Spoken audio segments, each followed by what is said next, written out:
Welcome back to all of you watching. It's quite the turnout for Destiny and Ian. Hello, gentlemen. Welcome to the show. Glad to have you both here. Hey, thanks for having us on. Absolutely. I'm happy to be here right and now. Destiny? Yep. What's up? Well, thank you both for coming on. I think this is going to be a great chat. I'm not really going to go into the normal announcements that we do here beforehand. We're just going to kind of get right into it. I don't want to waste any more time, other than to say that we do have on the 12th. People were asking about gang stalkers. We had some people send us some links for the people who adhere to the whole gang stalking conspiracy. I actually have a couple of them coming on that date, so we will be covering that and find out why they are targeted individuals, or even if they are. So we'll see that on the 12th. Okay, tonight we're going to be talking about free speech and the right to offend. It's a topic that's constantly coming up. From Alex Jones to shadow banning on Twitter. There's all sorts of different areas that this can go into, and these. Actually, we have two really popular people in the gaming world here, so I thought this would be a great pairing. And I'll let you guys introduce yourselves and tell people what you do and why you do it. Ian, you want to start us off? Yeah, sure. So I used to be a game journalist and then became a journalist, I suppose. You know, that's a dirty word these days. Now I just do YouTube. Yeah, that's pretty much it. And I think you might know me from Twitter because I have a lot of followers for some reason. And yeah, people follow me for memes and stuff. Yeah, that's what I do. Okay. And Destiny. Hey, real quick, if I refresh this page so that, because I think it's using my shit microphone right now, is that okay, or will it fuck all of your shit up? No, it's fine. No, it's fine. Can refresh it. You'll just drop out for a second. Okay, hold on. Refreshing for 1 second. Cool. And then tomorrow, guys, just to let you know, we have a doubleheader on the Saturday night fights. We're going to be having Godless Engineer and Team Skeptic. Oh yeah. Oh yeah, it sounds a lot better. It's your proper microphone. Yeah, really good. Yep. Okay. Cool. All right. Was it on me? Am I supposed to introduce myself? Yes, we were on you. Yeah. Okay, cool. My name is Destiny. I started off as a semi-professional gamer. People know me for video game streaming and for politics. And I do like half and half politics and video games right now. He has a lot of debates on his channel, guys. You should check him out. I was watching we were talking earlier. I watched a Jordan Peterson. There was a Jordan Peterson fanboy that he had a debate with, and it was something else. I mean, how the patience that you have sometimes on these debates is pretty impressive. Thanks. We'll see how patient I am tonight. All right. Well, let's jump right into it then. Oh yeah, you two have last time we met. Yeah, we've met. Yeah, I was getting ready to. They got ready to ask you. So can I cuss on this show? Am I allowed to? Oh fuck yeah, no, absolutely. Fuck no, fuck. Oh yeah, fuck you can. Yeah, I was a bit of an asshole, and no, Kyle I didn't the get only my two that facts can right. And yeah, at the time, Destiny, he pretty much schooled me, and then Medicare was there, and he sort of like took what I was trying to say and put it forward. But yeah, that was a bad performance for me. Whatever, Oh, okay. Maybe some middle ground here tonight then. That's promising. Yeah, that's maybe. promising. Maybe. All right, so let's dive right into it then. Who wants to start us off? When I ask the question, do we have the right to offend? Does anybody have like a right off the cuff answer or a direct answer? Yeah, or sure. is it nuanced? Sure. I've got an answer. What does it mean to offend someone, right? Do you mean like go out of your way to piss somebody off, or do you mean say something and then a person gets offended? Because that usually, like, that's half the time, right? That's half the time you say something wrong and someone gets offended by it because they choose to take offense. So did you do something wrong by saying something wrong, or is it on them? Is the onus on them to not be offended? Well, I mean, in the general sense of like, if you like, let's say a slur, if we'll use that example, if someone wanted to use a racial slur towards someone intentionally, do they have the right to do that with freedom of speech? Well, I think that yes, they do. They do have the right to do that, just like they have the right to say anything that questions authority or anybody else, right? Because where do you draw the line? I mean, if you create a law against quote unquote hate speech, then you're essentially saying that there's an authority that decides what is okay to say and what's not okay to say. And so what's okay to say right now might not be okay to say in the next administration. So, right now you can, criticize, all anything that you want. But what happens, when the next people who take over decide that, yeah, you can't criticize white men, that's a bad thing to do. It's a racist thing to do. We're going to censor anyone who criticizes white people. That would be, that would obviously backfire against people who want these laws in place. So that's the danger of it. It's creating a precedent that I don't think you can easily rein in. Wait, do we have laws in the Destiny? United States right now that make it so that you can't say certain things, or are we No, pretty much not gonna say America, whatever? but I'm talking about Europe. I'm talking about Europe. I think Okay, so there in the are United laws in the States- U.S. that prevent you from inciting people to violence. Like, that's the only law that's there right now. And I completely agree with that law. I mean, if you tell someone, hey, go kill somebody else, that is an incitement to violence. If you're calling for a riot, like burn down this building, this courthouse, that can get you arrested for it, because that's, you're inciting people. So that's not considered free speech. What about like doxing somebody? Do you think you should be allowed to post somebody's personal information on social media? Sure. Why not? Okay. What about things like swatting? Like if you call a police station and make Swatting- a false report or whatever? Oh, absolutely not. That's not under free speech. I mean, that is, you're inciting violence, or rather not inciting violence, but causing violence, right? You can cause a person to get killed if you swat them. But not necessarily, right? Not necessarily, but again, it's a waste of police time. Those cops, they are using, they could be elsewhere saving lives or doing whatever, just doing their jobs, and you're sending them off to kill somebody. So that should be illegal, and it is illegal in many places. Like that one guy who swatted that Call of Duty player, right? He swatted the wrong house, guy got killed, he's now in jail. So yeah, it's illegal. Okay, so I'm just trying to make sure I understand what you're saying. So you're saying that swatting somebody should be considered illegal because there is a probability, some percentage, that that person could actually get hurt as a result of that action, right? Yeah, that's correct. Okay, yeah. cool. So how does doxing not fall under that? Doxing doesn't fall into that because anything can be doxing. I mean, what is doxing exactly? We need to establish that, and I don't think there's any Sure, legal so doxing is terminology posting for what doxing is. information. Sure, so doxing would be posting information that somebody would have a reasonable expectation to be private in a public forum. So, for instance, if I'm posting a phone number or an address of somebody that reasonably doesn't want that posted on some public forum where it can be easily accessed. Yeah. Unfortunately, the internet is what it is, and people put their own information out there. So is it a crime for someone else to find that information and put it out there? I don't think it is. It might be rude. It might be a very mean-spirited thing to do, which is what a lot of people do, obviously. But is it illegal? I don't think it's illegal, and it shouldn't be illegal because anyone can do that. I mean, look at journalists, right? When CNN goes to somebody's house and interviews them, and they don't even know that they're going to be interviewed, that is essentially a bit like doxing, because everyone who's watching it, who might know where that person lives, now they know exactly where that person lives. If that person's unpopular or something, Wait, are you there's telling me a that question CNN as goes to to how are people's... you going to legalize it? Well, you think CNN goes to people's houses and does interviews and publishes them without that person ever signing a release and without protecting the identity of the That has person? happened. That did happen I'm not with asking one if it has person who... happened by mistake. Sure, so one time I'm sure, but as Not a general by mistake, policy, I by don't believe any... actual...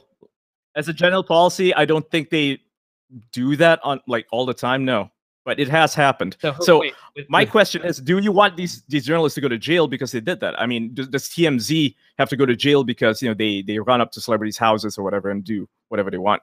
I don't think they should be. Sure, so I mean, we're paparazzi complaining- is shit, yeah. but We're conflating a lot of different things right here with celebrities versus non-celebrities, Yeah. public figures versus non-public figures. So I'm not aware that any major media organization will run to personal people's houses and publish interviews with them without them signing a release or something first. Does this actually happen? I'm very curious when CNN did it has this. happened. They did this with a Trump supporter, I think a year ago. She ran a Facebook group, one that was like super popular for Trump supporters, and she posted some racist stuff, I think, and they cornered her at her house. Yeah. That's a thing that happened. And also there's that one lawyer, the one who was like super racist, and people were hounding him on the street in New York City. The one who made some comments about Hispanic people.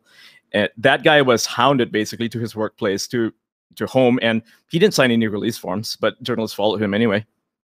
I don't think that those journalists should be prosecuted under any law because what they did was a public service, obviously. But even if it wasn't, what they did wasn't illegal, nor should it be.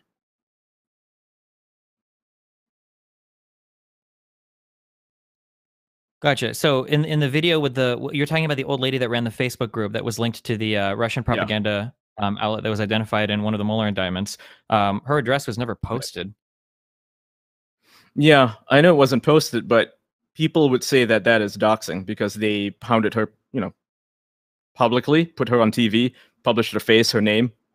That is one of the things that people call doxing, and that's why it's important to establish what doxing actually is. Because, I mean, I've seen people like, say, Tonkasar, for example, right? When you put his name out there, he accused you of doxing him. That is what I mean. Like, I don't think that was doxing, but he says it was doxing, and a lot of his fans say it was doxing, right? And they're like, oh, ban Destiny because he's doxing people. He's doxed Tonkasar because you published his face that was actually already out there on certain websites if you knew where to look. And they call that doxing. So, like I said, it's dangerous. We're pivoting so much around here. Okay, so firstly, Tonkasar's face wasn't randomly available on the internet somewhere. It was literally on his IMDb page. Okay, so it wasn't just like I dig through like weird Facebook archives. It was literally on an IMDb page. The lady that was running the Facebook group that was affiliated with the Internet Research Agency, the Russian controlled agency, was identified by the Mueller indictments. She agreed to do that interview, and she agreed to talk to those reporters. These aren't just random people whose information is being published for malicious reasons on Twitter accounts. This is way, way, way different than you and I are having a disagreement, and I'm going to post your address on my Twitter account. Do you think that those are different, or do you think all of that is just the exact same? No, I don't think it's the exact same. It's obviously different. Yeah, there are different circumstances. Okay, so then my very pointed question is that if I get into a disagreement with somebody, not a public figure, not somebody that runs a big Facebook group, not somebody that agrees to do an interview with the media, not somebody that agrees to have their information published somewhere. If I get into an argument with another private person and I decide that I want to tweet out their docs, they say, hey, by the way, this guy is a Trump or a Hillary supporter. This is where he lives. Should I be allowed to do that? Should that be protected speech, do you think, ethically? Ethically, no. I mean, the platform can ban you for it, right? That's the thing. Platforms are private, and they can. I'm not asking for what the rules are or whatever. I'm saying that what should it be? Because right now you would get banned for it, but do you think that should be considered on a similar level as, say, swatting or something? Not swatting, no. It's different. So you don't think that? I mean, it's not swatting. You're not going to kill somebody by doing that. No, I don't think so. No. Sure. So neither is swatting. And swatting, we identified that swatting was bad because it has the potential to lead to somebody suffering great harm. I don't see how doxing somebody on Twitter and then identifying their political affiliation can't also produce a similar outcome. That's what I'm trying to figure out. I mean, but couldn't you say the same thing about just releasing a person's name, depending on how much information is already out there about a person? You don't even need to publish an address. If people know that this person said a bad thing or a thing that they disagreed with, couldn't they look it up themselves? I mean, so where do we draw the line? That's the danger of controlling speech, right? It's controlling what people can or cannot put out there. Is if you're trying to create a law against it or even rules against it, it's dangerous. So right now you've already drawn the line between swatting and doxing, and I'm just asking you why the line exists there. I don't know why you keep saying, where do we draw the line? Because you've already agreed that a line exists, and you've drawn it right now between swatting and doxing. Swatting's an actual crime. It's an actual crime. It's like calling the police. That takes an action on your part, and you're telling the police where to go.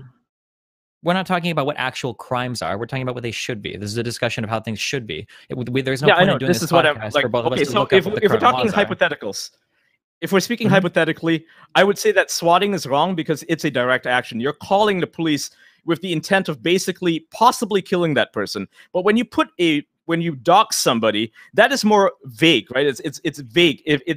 Anyone can dox anybody, sometimes even by accident. Like, you accidentally dox yourself. That's a thing that can happen. Or if you're a journalist and you publish someone's information of like voting, for example, voting records, you publish it out there. Someone can argue, Yeah, so you can argue that, you tried to dox this person because they put their voting records out there. I don't know why we keep muddying up this conversation. This is a very clear, very pointed question. I'm not talking about somebody accidentally doxing themselves, or I'm not talking about somebody accidentally, posting a Facebook post that accidentally leads to someone else's information. I'm talking about two people are having an argument, and one guy says, fuck you, you're a Hillary supporter. I'm going to post your phone number, name, and address on my Twitter. Do you think that type of thing should be allowed? And if you don't, then I guess we kind of agree. If you do think that should be allowed, I'm asking you to give me the difference between that and swatting somebody. Okay, fair enough. speaking ethically, no, I don't think that should be allowed. It's obviously uncivil, and it creates danger for people, right? I mean, not just danger per se, but it creates this environment where everyone's afraid to say something because someone might dox them. And that is kind of the world that we live in, where some people are afraid to come out as Trump supporters because they might get doxxed. So, yeah. Okay, cool. So basically what we're kind of making arguments for here, what we're kind of establishing is that there are some types of speech that so far I think both of us don't believe should be allowed. And these are types of speech that lead to people actively being harmed, especially where the intention of the person doing this type of speech is to harm somebody. So for instance, if I scream fire in a crowded theater, people are going to get hurt. Obviously, it's a malintent action. If I dox somebody, and especially with the intention of getting someone to go harass them or hurt them or something, that's bad. If I swat somebody, I'm doing that. So now the question is, let's say that you have a group of people that advocate for a certain political ideology, we'll say Nazism, that would lead to actual physical violence against certain types of people. Should their speech be protected? Why or why not? And if it should be, why is that different from swatting or doxing somebody? That's a good question. That's actually a very good question. I think that, for instance, Nazis, it depends on what they're saying, right? If they're inciting people to violence, if they're saying things that are like Jews are responsible for brainwashing children and turning them to pedophiles or some nonsense like that, then maybe that shouldn't be allowed, because it is clearly disinformation and it's intended to shake up the status quo, right? It's to rile people up and basically get them, fired up and say, hey, let's go kill all the Jewish people. That's what their intent is when they say these things, and they try to defend themselves by saying, oh, free speech. But what they're saying isn't exactly, it's like anyone with a brain can see that what they're trying to do. It's obvious that they're trying to incite violence, but they're doing it in a way that's like crafty or clever, right? They're not doing it in a way that's saying, hey, we're just asking questions. They're not doing that, right? They're actually saying, look at what the Jewish people are doing. That's what they're saying. Yeah. So do you think that anybody that, for instance, is highly public about things like the Jewish question or whatever, would this fall under this group of people? So these are people essentially that claim that, yeah. Okay, interesting. I mean, yeah. I don't know who's supposed to. Yeah, I'm not a fan of anti-Semites. Okay. Well, I mean, it sounds like your stances on this are more extreme than mine then, so I don't know. I don't know which side I'm supposed to argue. I deal with a lot of racism IRL, I mean, there are nationalists over here, like ultra-nationalists. I won't say they're nationalists because I think nationalists are just normal people who love their country, right? Ultra-nationalists, that's the term we give to these people in Asia, is they're ethnic nationalists, basically. They're ethno-nationalists, and they believe that anyone from the outside, or who's like mixed race, I'm mixed race, for example, are invaders, even though, my ancestors have been here for like 500 years, maybe even longer than some of them have been, but we're like outsiders to them. And they always ask these questions. They'll say, look at those Chinese people. I mean, why do they have all the businesses? And obviously we don't have all the businesses, but it's a quote unquote truth that they like to bring up, right? They'll say that, look, all those Chinese people are prosperous. The richest man in Malaysia, he's a billionaire. We have to ask questions about this. Why isn't that money, going to us instead?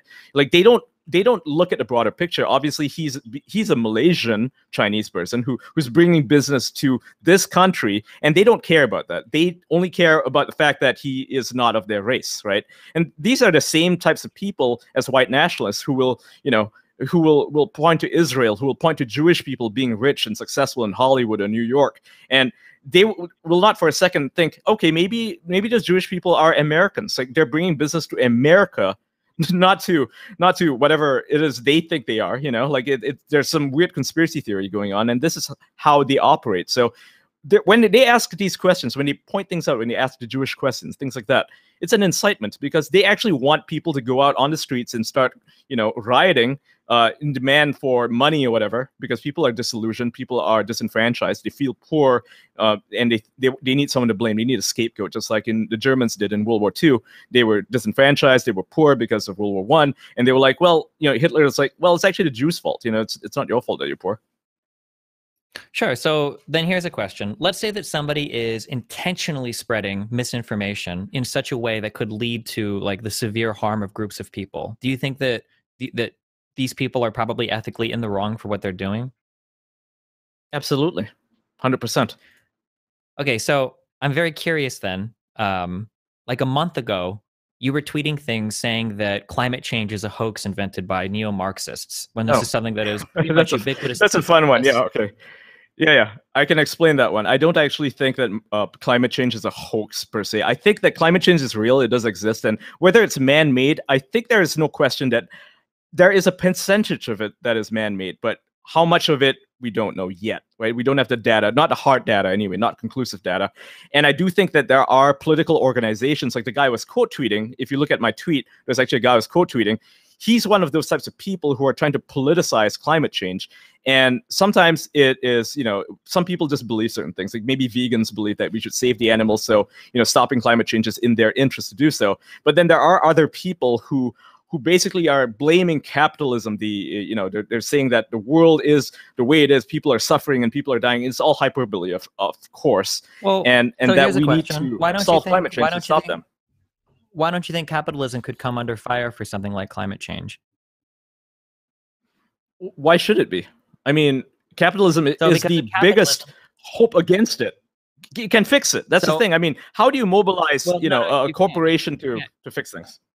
So you can't fix it with capitalism. So the problem with capitalism is capitalism uses free markets, right, between producers and customers in order to negotiate prices for what goods should cost or services should cost. But in capitalism, one problem that we see, it's called a type of market failure, is an externality. So an externality is something that's not taken into account when factoring in the price of a good or the impact on a labor or a consumer or whatever. And it can cause a negative to everybody that nobody has to pay for. So for instance, let's say that two firms are competing against one another to produce a product. In a capitalist society, the person that can produce the best product at the lowest price is going to be rewarded in an open market. But the problem is if one person can produce that good at half the cost as the other person by polluting, the pollution, which is an externality there, is something that cannot be accounted for in a capitalist system. So the only way to address it would be to use mixed markets, to have a government come in and either subsidize some sort of climate change related stuff or penalize people for doing something. So I think it's fair to say that capitalism in large can be blamed on a lot of climate change related things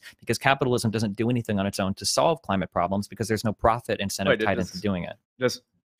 Yeah, I don't disagree with you. I think you're completely correct. I think there should be controls. I mean, without the FDA, we'd probably be eating a lot of asparagus that's full of E. coli, right? We'd be dying because there'd be no incentive for any of these producers to actually clean up their foods because they can say, hey, only 1% of our people who ate E. coli died of E. coli poisoning. So why do we care? Yeah, so obviously there should be controls. Yeah. Okay, cool. Well, I mean, that's one of the reasons why people are very critical of capitalism then for being because capitalism has caused a lot more pollution and whatnot, inarguably. Now, amongst a ton of other positives as well, we're having a conversation on the internet, thousands of miles potentially away from each other, which is cool. But that's one of the reasons why capitalism comes under fire for being a big driver of climate change. I don't think it's necessarily not fair for that to happen. I guess my problem is that I see these claims spread around a lot, and it's kind of ironic that we're on a channel that is dedicated to flat Earth denial. And I mean, climate change and man-made climate change is pretty strongly agreed upon by most scientists. So it's kind of frustrating sometimes that it still seems like there's a big movement of people out there that are trying to say it's not real, especially when they claim that other people are trying to politicize it. Like the science isn't unclear on this, but people that get political with it are. And it seems like a lot of people on the right, especially Donald Trump, who's at the top of the Republican Party right now, are very politically against things related to climate change because of the economic implications of those policies that would have to be implemented if we really were trying to combat climate change effectively. Yeah, I agree with you. A lot of agreements. That's well said. Yeah, that was well said. Actually, that's well said. Hug. What's your take on the right to offend, Destiny? Do you think that there's the people that have an inherent right to be offensive if they want to? Yeah, for sure. I mean, I'm more extremist than Ian. I think that violence can result from free speech, but I think the concept, I'm very much a liberal at heart. I'm sometimes at the hatred of my fans, but I think that freedom of speech is very important. I think there's a cost for that freedom of speech. For instance, things like, say, 9/11, right, are things that we have to suffer because we don't give the government the ability to monitor all of our communications, for instance, things like that we have to pay penalties sometimes for the freedoms that we value. I think freedom of speech is important enough to recognize that there are going to be some trade-offs there, but I think the concept itself is defensible enough. Usually where I draw the line are people like bad faith actors are people that I don't think should have any place in the marketplace of ideas or any kind of platform or whatever. But other than that, I'm usually pretty open on most things related to freedom of speech. But I could be persuaded if the costs were great enough on one end or the other. Steve? You know, you guys had mentioned, yeah, you guys had mentioned earlier some terminologies, and I think it's kind of important to go back to what you said before about when you ask about should we allow things like the right to be offended, should we allow things like doxing? And I think that term allow is ambiguous because are you talking about a legal sense? Are you talking about an ethical sense? There is distinctions to be made here. Again, nobody, I don't think in the right mind would say, oh, we should allow swatting. Clearly, that's something that is egregious. It puts somebody inherently in line of fire. Literally, you have a situation that can result in death. Can doxing do this? Yes, theoretically it could. It can have very harmful malintent to people that have been doxxed. But when you say, should we allow it? What do you both mean by that? What do you, obviously, are you advocating a legal perspective of it? Or are you saying we should not allow it as a community and frown upon people that dox? Because there is harmful things that can come from doxing. I find it to be unethical to do so. But then again, what do you also mean by doxing? Destiny, you can go ahead first. Okay, sure. So in terms of what we should allow versus what we shouldn't allow, most of my positions so far have been prescriptive ethically. So these are things that I think we ought not to do in society or ought to do in society. In terms of who should enforce it, I'm very, very, very uncomfortable assigning that enforcement to the government. I'm much more in favor of companies themselves kind of taking the charge there. Although I think that one could raise the point that there's not much of a difference at this point. So, for instance, we might say, you know, we're not going to make it. We're not going to make it so that a certain form of speech should be banned. However, if that form of speech is banned on Twitter, Facebook, YouTube, and domain registrars, does it really matter if the government is providing you with some freedom of speech, if effectively you can't actually voice it anywhere because all of the largest public platforms are privately owned?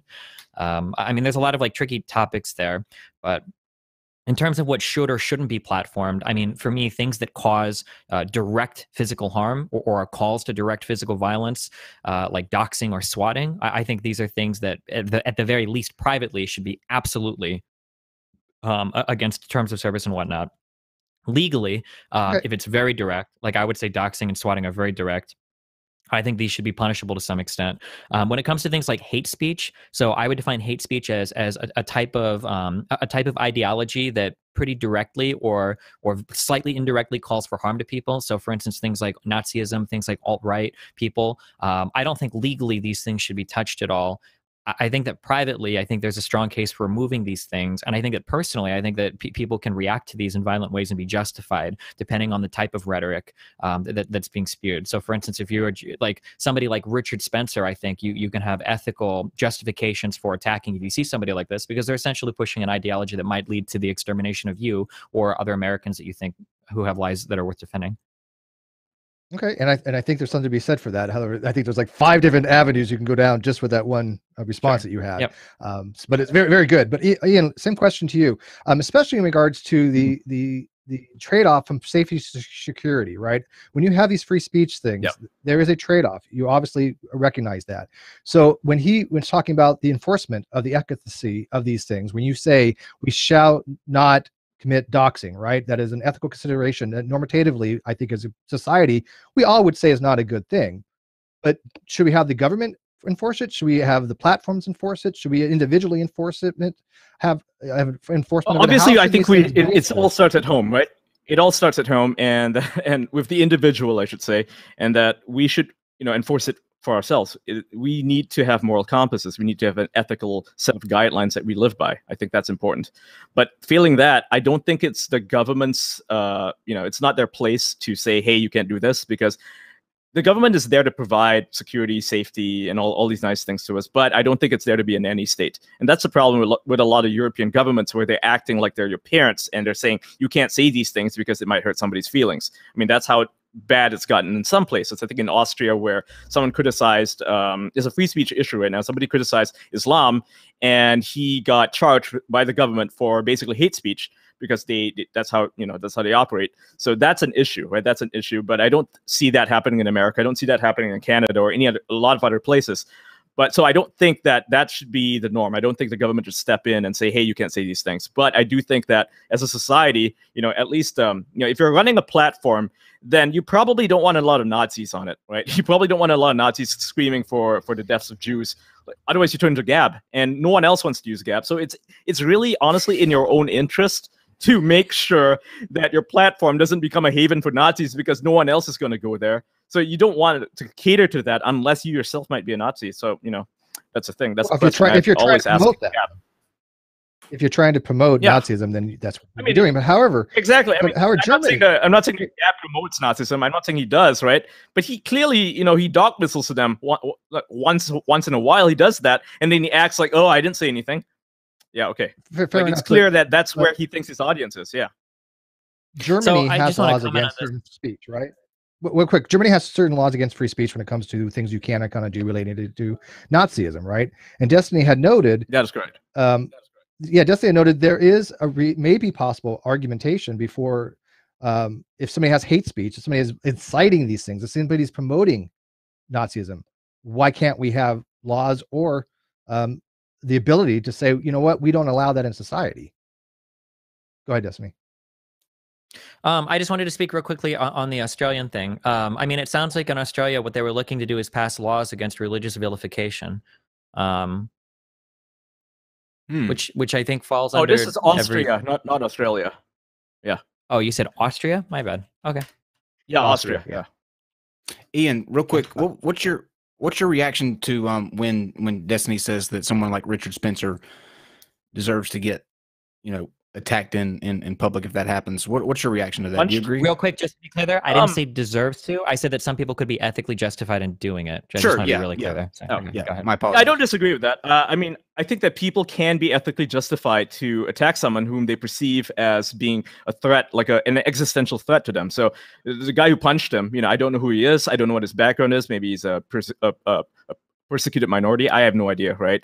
But maybe he definitely may have had ethical justification in doing so, but I would not do it myself. I would not support that because I think that, punching Richard Spencer only gave him a larger platform. So I'm looking at the bigger picture, but I can see the argument being made, and I find it very hard to disagree with. If someone is saying something that is riling other people up and saying that, this group of people should be killed, and you maybe happen to be part of that group of people, or maybe you're an ally to that group of people, maybe you just don't like seeing these things being said, then there is ethical justification, although it is illegal, obviously, because it's assault. So right, they're two different things.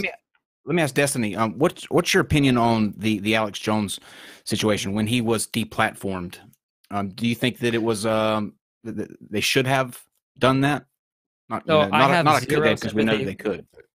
Yeah, so I have no sympathy for bad faith actors. People that intentionally spread misinformation, I aggressively think should be permanent or deplatformed for long periods of time before ever being allowed back into the public space. I don't think there is any tangible or intangible good offered by these types of people. I think there is tangible harm done by these types of people. And I think that the sooner we get rid of these types of people from the public sphere, the better. Because right now, most of the conversations that we're having publicly aren't even related to anything existing in reality. We can't have real conversations about anything in reality anymore because we can't even agree what the fuck is real. Let's talk. If we want to have a conversation about immigration in Europe, there's a lot of conversation to be had there. Did Sweden take on too many Muslims to their country, from different parts of the world? Yeah, probably. Is Sweden a literal shithole that is on fire with grenades being thrown into family cars and everything? No, what the fuck are you talking about? That's ridiculous. Are there massive amounts of rape gangs running around all over Germany, raping thousands of? No, this is fucking absurd. So the fact that we can't even get to real conversations because there are so many bad faith actors that are spreading misinformation is just so fucking frustrating to me. And it has made me lose so much faith in any sort of democratic idea of government because people seem incapable of separating out bullshit from real, actual information. And Ian, what do you say to that? Well, I largely agree with them. My issue here is that if we could have an arbiter of some sort, someone who is 100% objective to decide what is real and what's not, I'd be totally down for that. The problem is the people who want to institute these controls to regulate what other people are saying, right? Whether they're telling the truth or whether they're lying, because I think it is important to call out liars. That's what I do all the time. Destiny does it all the time himself in his own way, right? He calls out right-wing liars. I call some left-wing liars. We do that thing. The problem is somebody, might decide that our truth, not our truth, but the truth is not true because he's got his own version of the truth, right? Some dude might think, hey, Destiny's a dangerous person. We need to knock him off of Twitter, because he's saying things that, that are problematic or that they are, very uncomfortable to the truth that they are trying to tell, their narrative. And maybe that's why he's banned from Twitter. I don't know. that's the issue. Like maybe some guy on the alt left, or whatever you want to call them, Antifa, gets pissed off that I reported that Antifa did so and so. They might want to knock me off because my truth is not my truth, but rather the truth, the one I'm reporting, is very inconvenient to them, right? So that's the issue. It's like, who gets to decide who gets to speak and who doesn't? That's the problem. Okay, but I Destiny? think there are cases where it is very clear, like, what's going on. Like, there are certain types of people that exist in online communities, like, that are very clearly bad faith actors. Like, Ian, I have consistently identified you as one of these horrible fucking people, and you do this shit all the fucking time. Like, how many times will you post like a picture of an article and it's clear you haven't even read it, and then you make some like alarmist headline based on the article? Like, you do this shit all the time. I used to do that a lot, I admit. I stopped doing it. When you say used to, you mean like this year, right? Yeah. Or did you turn over a new leaf like a month ago, or? Not a month. I mean like more recently than that. I can't put an exact date on it, but yeah, I was very into the whole political thing, and it was very easy to get caught up in the narrative. I don't know. I was doing the whole Saul Alinsky thing, and I don't like that stuff anymore. I don't think it's very honest. When people decide, oh, hey, I'm going to be dishonest as the other guys, or how I perceive them, right? That's the game that a lot of people are playing. You notice that on the right wing, sometimes they have the upper hand, but then they kind of ruin it by doing something really stupid. And I'm not for that anymore. I don't think that's effective. I found that to be, in fact, alienating to a lot of my audience. I found that to be, it's just untrue, flat out untrue. And it creates bizarre narratives. I mean, that's why things are as fucked up as they are, because everybody wants to play that Saul Alinsky game where they're trying to one-up each other on dishonesty. And I'm not part of that anymore. I'm out. Okay. Okay. Let's see if we can find a point where you guys don't necessarily agree so much. Let's go switch to your strong suit, which is gaming. And Ian, we had you on before to kind of talk about this briefly, but the PC culture in gaming and how it's in terms You of mean like PC, like political correctness? Yes. In terms of like what about women, we spoke about women, how women are portrayed in games, and certain in a certain light, and how there was a side of people that didn't necessarily agree that was the way to go. Destiny, what are your views on that? What's your views on? I'll let Ian go first on this one. Okay. Okay, Ian. Yeah. Do you want to just ask me the question? I mean, what's the question here? What do you want me to say? There's a lot of pushback on games nowadays, saying that women are being sort of exposed, I guess. Oh, okay. They're being stereotyped. I think the complaints I think the complaints are largely hyperbolic, because I see a lot of female representation in games, at least the past few years, at least since 2014. We've seen a lot of women being represented in games, whether it's multiplayer games like Overwatch or League of Legends, or whether it is single-player games like Tomb Raider, or even Red Dead Redemption 2. Even though it doesn't have a main, like you don't play a female character, Sadie Adler is the main female character, and she's fantastic. I mean, her story's fantastic. So to say that women aren't really getting representation, I don't think that's true.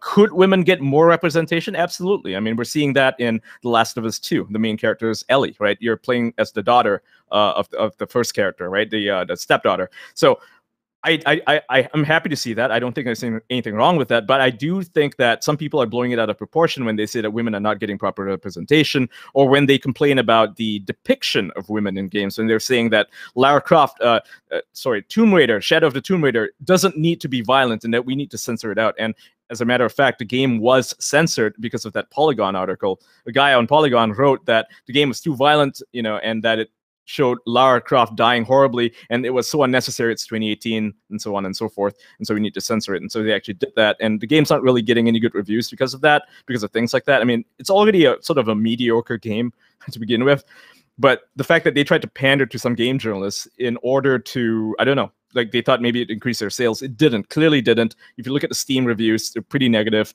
because of the censorship. They removed all the blood and all that. So I think that the market does speak very loudly, and the market is more than happy, to see female characters. And look at Horizon Zero Dawn. It had a main female character. It was celebrated both by gamers as well as, game journalists who thought it was a really woke game, even though it really wasn't. It was not a political game at all. It just had a main female character. And then we're seeing the same thing with Last of Us 2. I mean, I'm excited to play it. Yeah, there are a handful of YouTubers who will bitch and moan about how, it's got a woman on it, therefore it's an SJW thing. But that's ridiculous. I think those people need to, maybe check themselves, because everything to them is SJW. And I think that's ridiculous. Not everything's SJW. Some things clearly are. When you see, Battlefield 5, it's got a woman on the front cover and it's a World War II game. It's clear who they're trying to virtue signal to, right? It's clearly not gamers. It's the people in the games journalism industry who like seeing that thing and celebrate it. But does it actually reflect well for sales? No, it doesn't. The market speaks loudly, and the market says, hey, we're not interested in this. We just want a war game. And you guys are clearly going out of your way to piss us off. You're trying to, they did go out of their way to piss people off. They said that, well, if you don't like seeing women in video games, you don't buy our game. And it's sort of like cast everyone who wanted like a sort of like a semi-realistic World War II game as a misogynist, right? That's the thing that happened.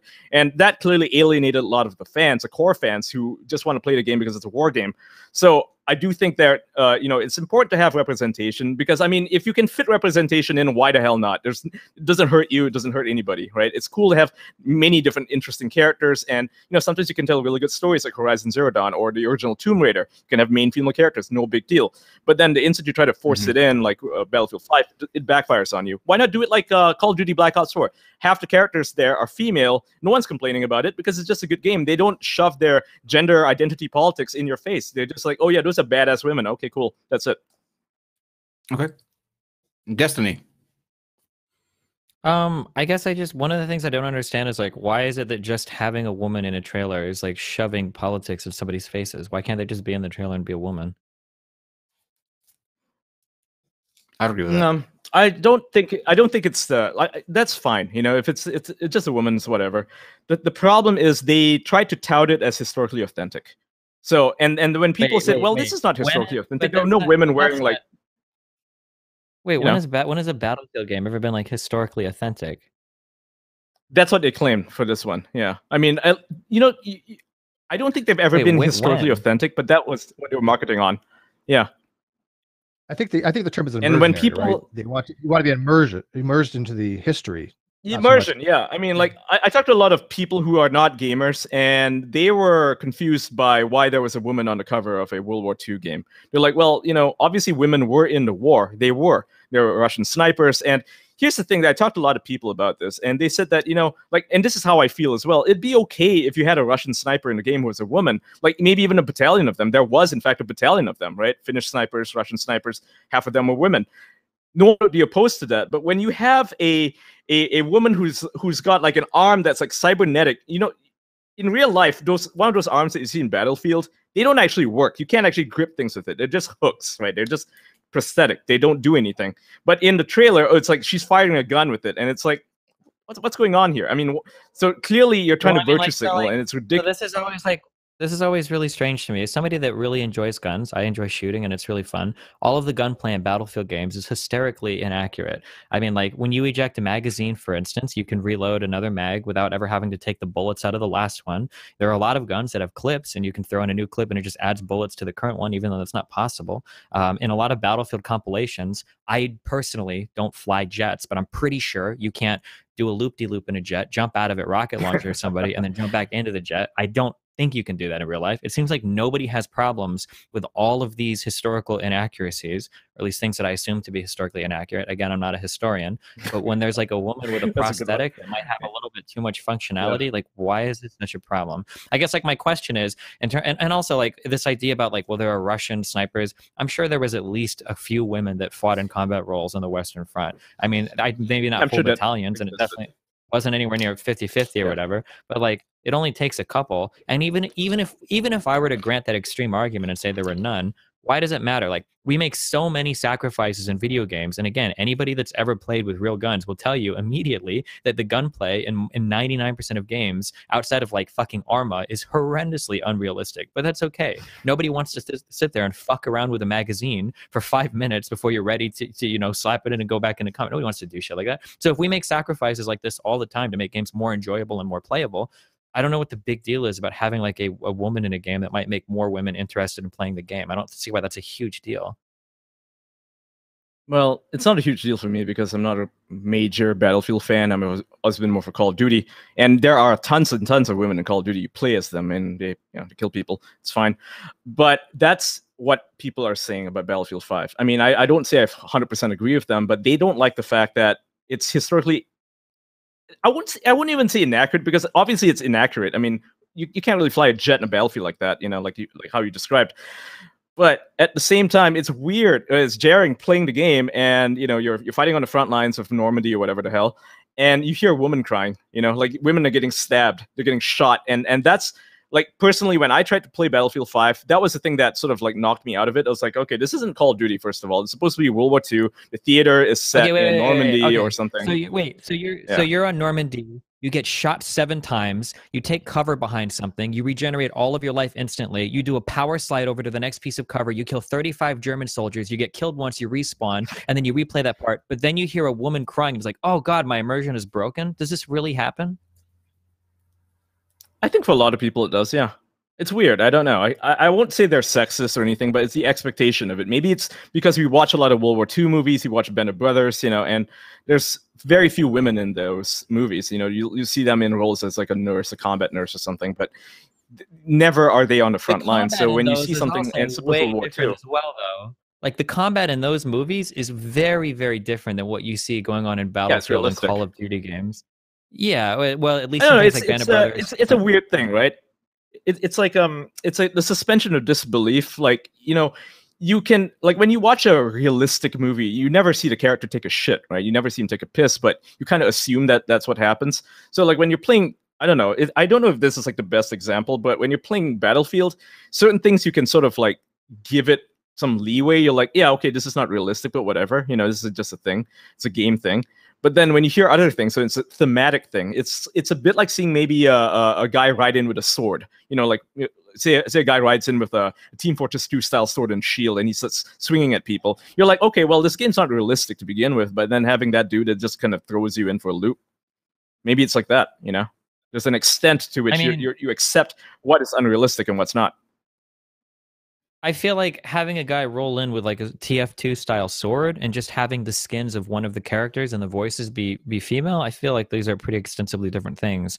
I don't know. I guess it's just for games like this, I just don't see the big deal in swapping out a couple of textures if it gets more women and shit involved in games. I don't know. It just seems like an overwhelmingly positive thing to me. If I was playing like a hardcore, so I would be much more lenient in games like, say, Arma, because these are games that are literal fucking military sims, and these games go very fucking hard. Jesus Christ, Arma 3's engine is insane for how hard they go when they're trying to strive for like this authenticity.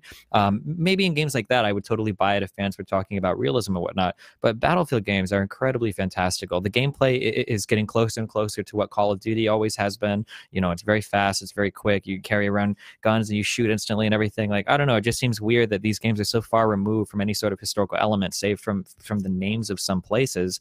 But then all of a sudden, like, the characters all have to be male. What I'm basically getting at is it feels like the argument that it has to be historical, this argument seems a little facetious. It's not like the real argument being made. It seems like the actual argument is that we're just kind of uncomfortable still having women like in fighting related games. That's what it feels like to me, just because I just don't buy the historical argument at all. Let me ask you a question, Ian. Yeah, what's up? Sort of on the same page. Do you think that women are over sexualized in games today? Japanese games, maybe, yeah, but not American games, no. You would agree with that, Destiny? That's a really, really hard one. I think it's gotten what Ian said, like, games as of recent are the games over the past like 5 years, even just 5 years, have been much different than the games, like 10 or 15 years ago. Talking about like over sexualization is a really hard topic to go into. Like, I don't think that sexual characters are ever necessarily bad, but it seems like if it's done, I want to say like in a very strange sense, it kind of makes me wonder. So like a game that I really loved was Nier Automata. I don't know if anyone is familiar with this game, but it's like a Japanese RPG game. Yeah. She's sexualized, but it's okay, right? It's like sort of, it works. Yeah, I don't know. It doesn't feel cheap. It doesn't feel like fan service. Oh, I don't know. I kind of felt the opposite on that one. I felt like everything in the game was like ultra super serious, but then for some reason, there's like 15 different panty shots in the game, and it kind of felt a little weird. Like that actually took me out of it a little bit, where I was like, I'm climbing a ladder, and if I angle the joystick wrong, like I'm getting a huge shot full of like 2B ass. I don't know. It just felt like kind of strange. But if you're playing like Dead or Alive beach volleyball, or if you're playing like hyper fantastical games like say like League of Legends, where all the males are like hyper mascularized and all of the females are hyper feminized, it's like in those cases, yeah, it's whatever, that's probably fine. But yeah. Okay. Steve, do you wanted to ask something? Sure. How much consideration should these companies that produce these games have in regards to one, the constituents of base players, the ones that actually buy the games, right? They're the ones that are going to be purchasing. That's the bottom line. But at the same time, we all recognize there's a lot of female gamers. As a matter of fact, they're some of the best gamers happen to be female. So if they're want to have, as you guys were arguing, skins that are female or females back in Germany way before that most of them would have been ever kind of militarized. What is the considerations that these companies should have to allow for these things and take them into account, even though, like we agree, it ruins some of the immersion, but is it really a big deal if the bottom line is who's buying this product?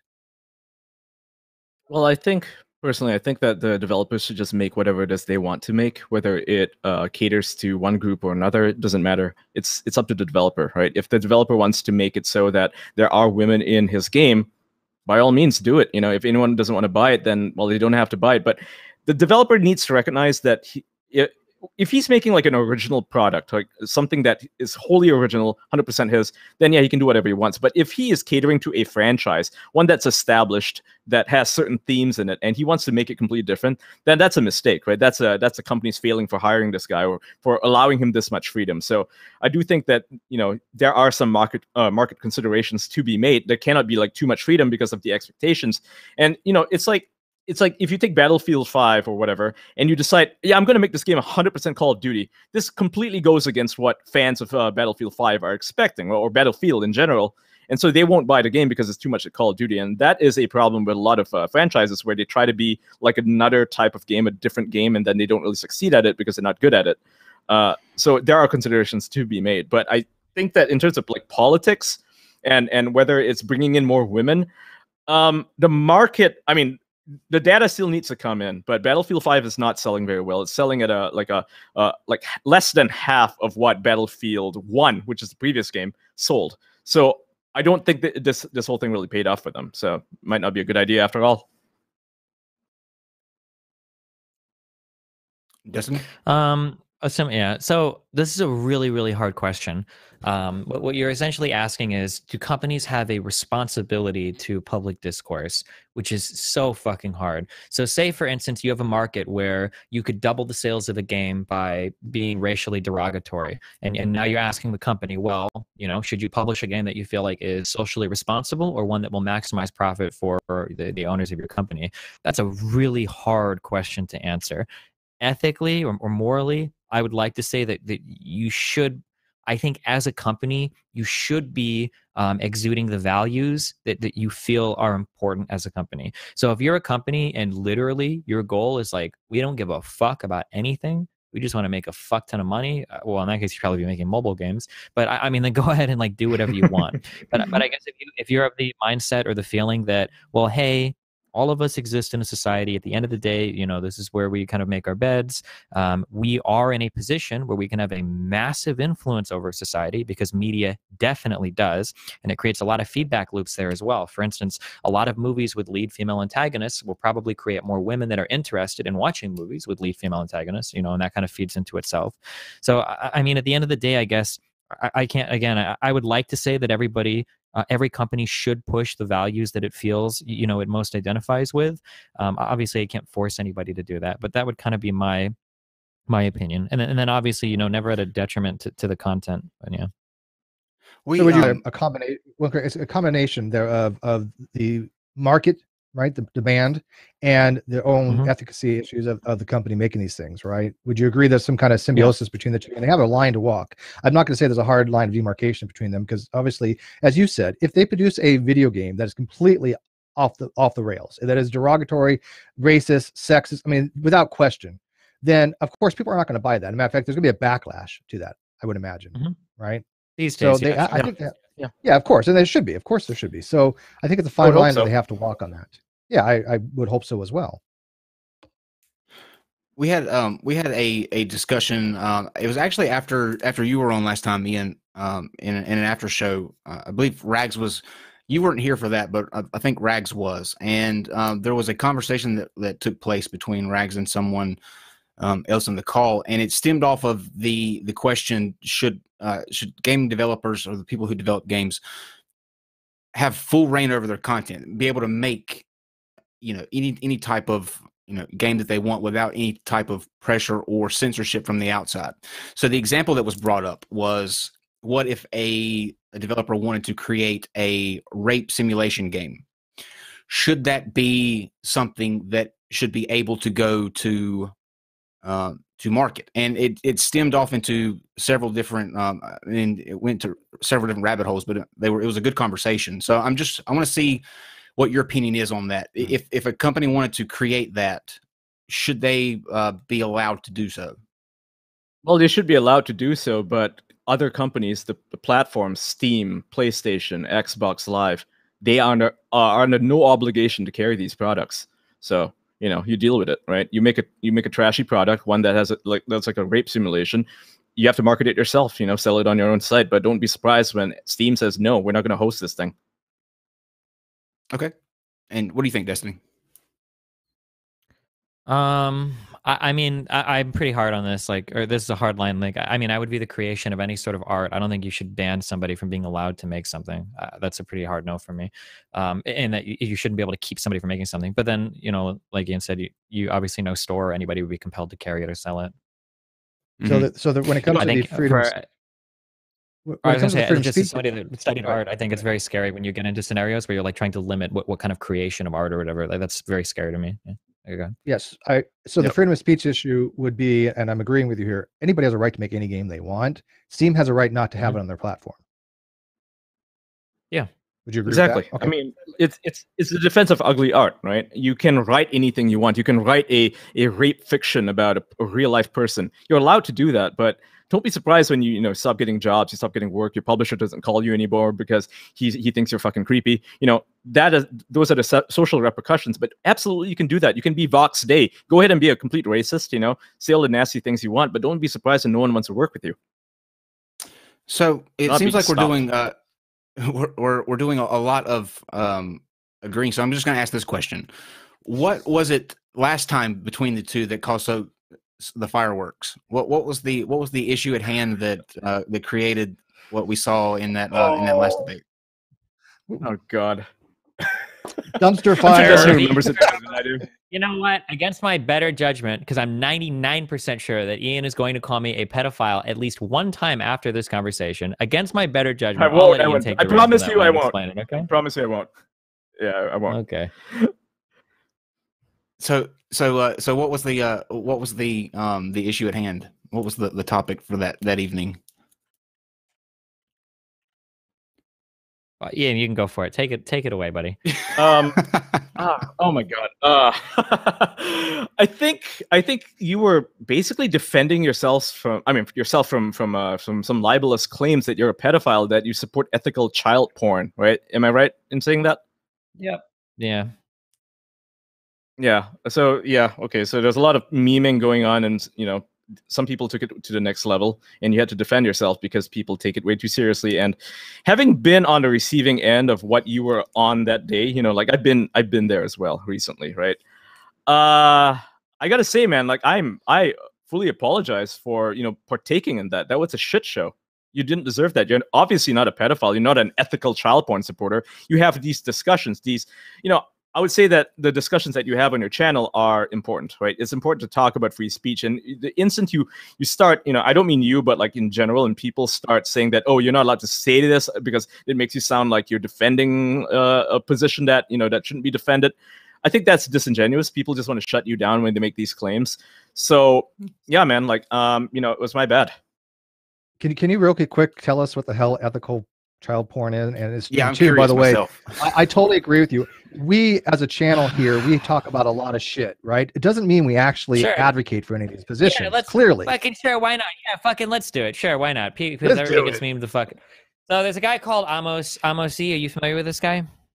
Yes. I am not, and I don't think I want to be at this Yes. point. But go ahead. Amos-E is the guy that advocates for the total removal of the age of consent, and he thinks that adults should be able to have non-damaging sexual relationships with children. So like you shouldn't be able to fuck them till their bodies explode, but you should be able to That's fuck a around with them non-sequitur. sexually. Yeah, It's a yeah. If you're non-sequitur. 30 years old, you should be able to What have is a that? sexual relationship with a 1-year-old or 2-year-old person. I'm done. I'm now- done. I Yeah.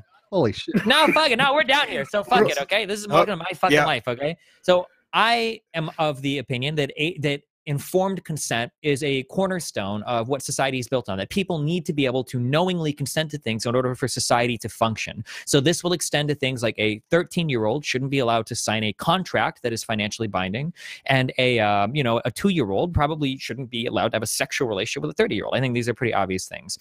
Now, Amos-E was making his rounds through the skeptic community, and what I found when I watched these debates was that nobody had any fucking idea why we shouldn't be fucking kids. Most people were just saying things like, well, that's gross. Well, who the fuck cares? We do a lot of things that are gross. That's not a good reason to not fuck kids.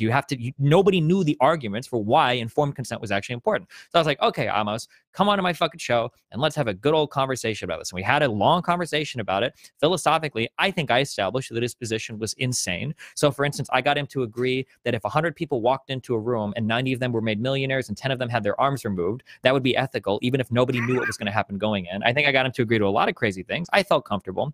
But in the course of this 2.5 hour argument, where I was arguing in the affirmative for age of consent, Amos posed a question to me where he said, do you think there's ever a case where child pornography can be used ethically? And a fan of mine had emailed me a ton of research like 2 weeks earlier saying that in some clinical trials or in some places, what was theorized was that because if you look at countries where certain types of porn is made available and sex crimes fall, that it's possible to take child pornography that's already been produced and as part of therapy get a pedophile to not rape children. That was the argument. And I said, if you could actually demonstrate this in an ethical way, and I don't even know if this would pass like an ethics review, but if you could demonstrate in some way that previously produced child porn could be used to make it so that pedophiles aren't raping kids, as somebody that's generally in favor of kids not getting raped, this is something that I would probably be okay with, assuming that it passes all of the obvious fucking checks. So for instance, we're not making new child porn. We're not just bringing up like fucking random shit. Like there's a whole bunch of shit you'd have to go through to make this work. And that was my position on it.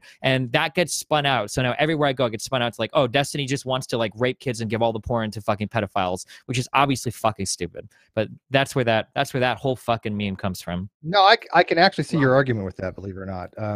There, Sure. we And again, people in the medical profession do things all the time. I'm not saying I'm agreeing with you. No, I don't think myself included. I don't think new child porn should be made. I don't even know if this idea would work. If it doesn't reduce the number of pedophiles raping kids, it's obviously fucking horrible. I wouldn't want to traumatize old people by calling them and saying, hey, remember when you got raped as a kid? Can we use that video to show you a bunch of kitty jerkers to fucking jerk off to? I don't think it should be right. There's a million different hoops you'd have to jump through. And realistically, I don't know if some of these would ever pass any sort of reasonable ethics review. But that was like, I was just spitballing.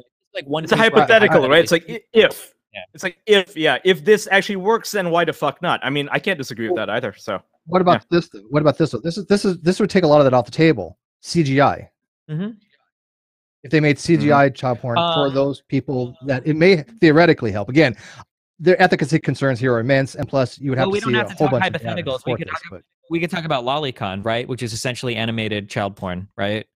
That's it. So for me, I'm not in anime, so I don't know even know this subgroup.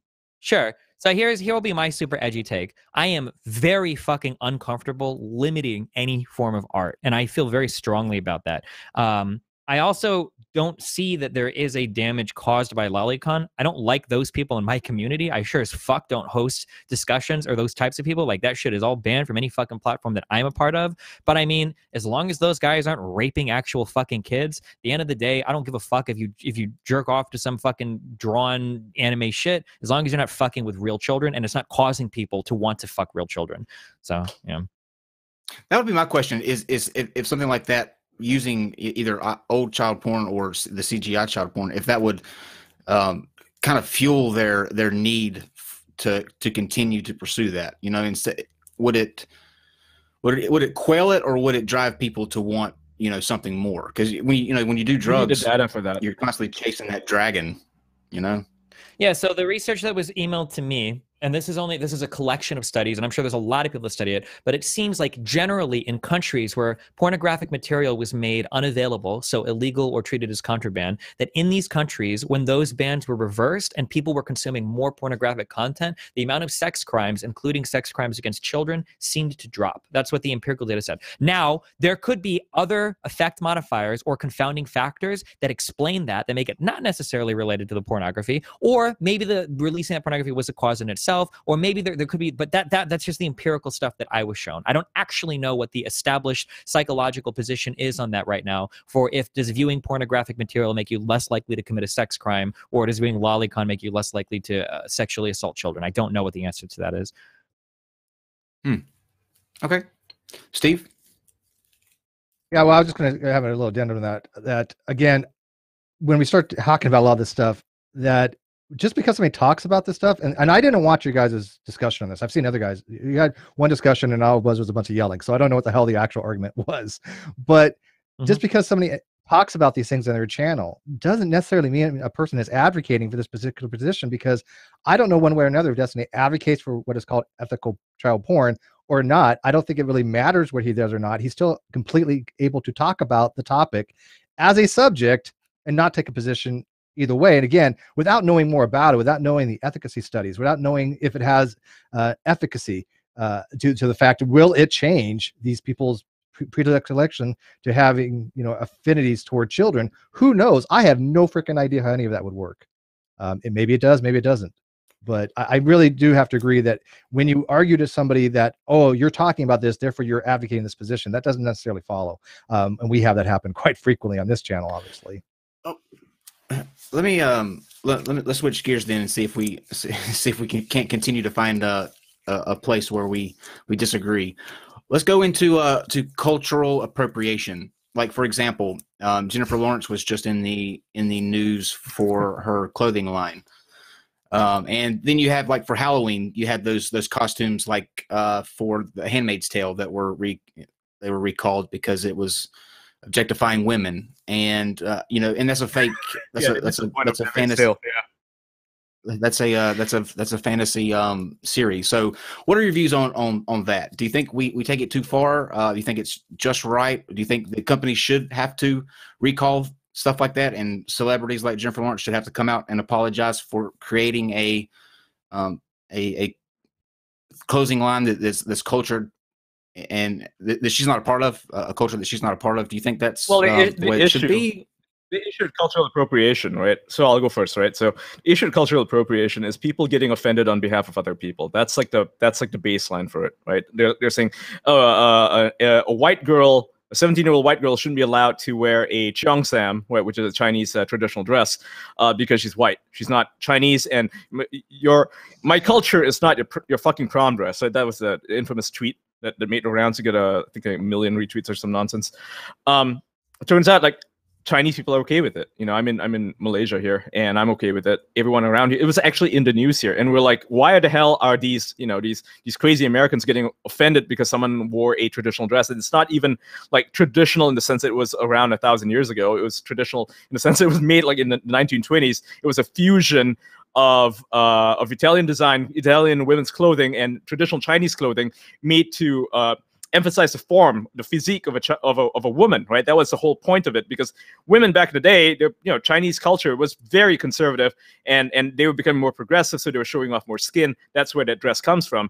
And for this guy to say that my culture is not your fucking prom dress, I mean, who the hell is this guy? Who made him the spokesperson for Chinese people? And when you go to places like Yale or Harvard and they get mad about Halloween costumes, they're suddenly declaring themselves to be like the moral arbiters of what is allowed and what isn't. Like, this costume is problematic. You can't wear this. You can't dress this way because it might offend somebody. I mean, who are they offending, actually? No one that I know is speaking up about this Chinese prom dress. It's just this one guy, and everyone acts like it's this big deal that somehow she's a racist because she wore this dress. And it just gets taken to this absurd, obscene level where no discussion is allowed. Like, no one's even allowed to ask, why is this okay? And they're like, well, if you have to ask that question, you're a racist. That's usually the response. is cultural appropriation. I mean, what is cultural appropriation? Is eating sushi made from a chef who's not Japanese? Maybe he's a Korean chef. Maybe he's a white chef, right? Is that cultural appropriation? I mean, where do we draw the line? I mean, you had Lena Dunham say that eating sushi cooked at cafeterias, that was a racist thing. That was cultural appropriation, and we need to stop doing it. That's Lena Dunham, and obviously most people disagree with her because that's stupid. So where do we draw the line? I mean, can we stop? Do we have to stop eating fried chicken, soul food, because it's cultural appropriating the Southern Black people? I mean, where do we draw the line here? Good question. Where do we draw the line, Destiny? So, let's see. Parts of this I agree with. Parts of this I don't agree with. I don't think there's anything wrong. I hear the meme a lot on people getting offended on behalf of other people. I think it's totally fine to get offended on behalf of other people. If somebody comes out and they start saying some super crazy dumbass shit that doesn't necessarily apply to me, I'll get offended for it. Sure, if it's something that is contrary to my value system. So, for instance, if somebody were to come out and say, I think the best thing that we can do for the United States would be to just disintegrate all the poor people because we would increase the standards of living for a lot of people and we wouldn't have to worry about it. I mean, I'll get offended for that. I'm not a poor person, but I'll get offended on behalf of those people because it's contrary to my personal value system. That being said, my background for college was in music. The entire concept of cultural appropriation in terms of stealing things from other cultures and using it as part of your own is hilariously fucking stupid. There is no original culture. Everything is derivative of everything else. Our culture has been constantly evolving and stealing and borrowing and giving and doing things from other cultures for the past 10,000 years. The idea that this is something that should be prevented is just fucking stupid. There are times where people call things cultural appropriation where I can get on board with it, but it's usually, I wouldn't call it, I would just call it being racist. So like, for instance, like, like, should you have, oh God, fuck, is it a baseball team called the Redskins? Like the Redskins, or, yeah. fuck, or is Washington Redskins. Yeah. Football like, team. Football. Yeah, that's 100% racist. Kansas City Chiefs. Yeah. So like, like the Kansas City Chiefs. Yeah. Right. Yeah, okay. Like, are these things that are probably, racist? Sure, but like, is this cultural appropriation? I don't think this is cultural appropriation. Like a guy walking around with like a sombrero, and like, "Hey, oh yeah, hi," or whatever, doing like some dumbass Mexican stereotype. Like, but I don't think that's cultural appropriation. I think that's just like fucking. That's just people being fucking racist. I don't think there is a special qualification for that. But like, if some white girl wants to host like a fucking yoga class or something for people at a college, there's not a fucking problem with that. Or if somebody sees some cool dress or some cool music that is Chinese or Japanese and they want to get a fucking tattoo of it or some shit, or a white guy wants to wear fucking dreadlocks, or black people want to eat mayonnaise, like fucking whatever people want to fucking do, stealing from other cultures, who the fuck cares? Like, that's what we do at the end of the day anyway. Like, I don't see why people get so bent up. But to be clear too, though, I don't see that many big people really get bent out of shape about the cultural appropriation. It always just seems to be like random people on Twitter that start to like cause a fuss about it. Let me go a little bit deeper here then. Let's say someone, a white person, wanted to, for Halloween, dress up as Bob Marley and wanted to wear blackface. Is that a line that shouldn't be crossed, or is that okay to do?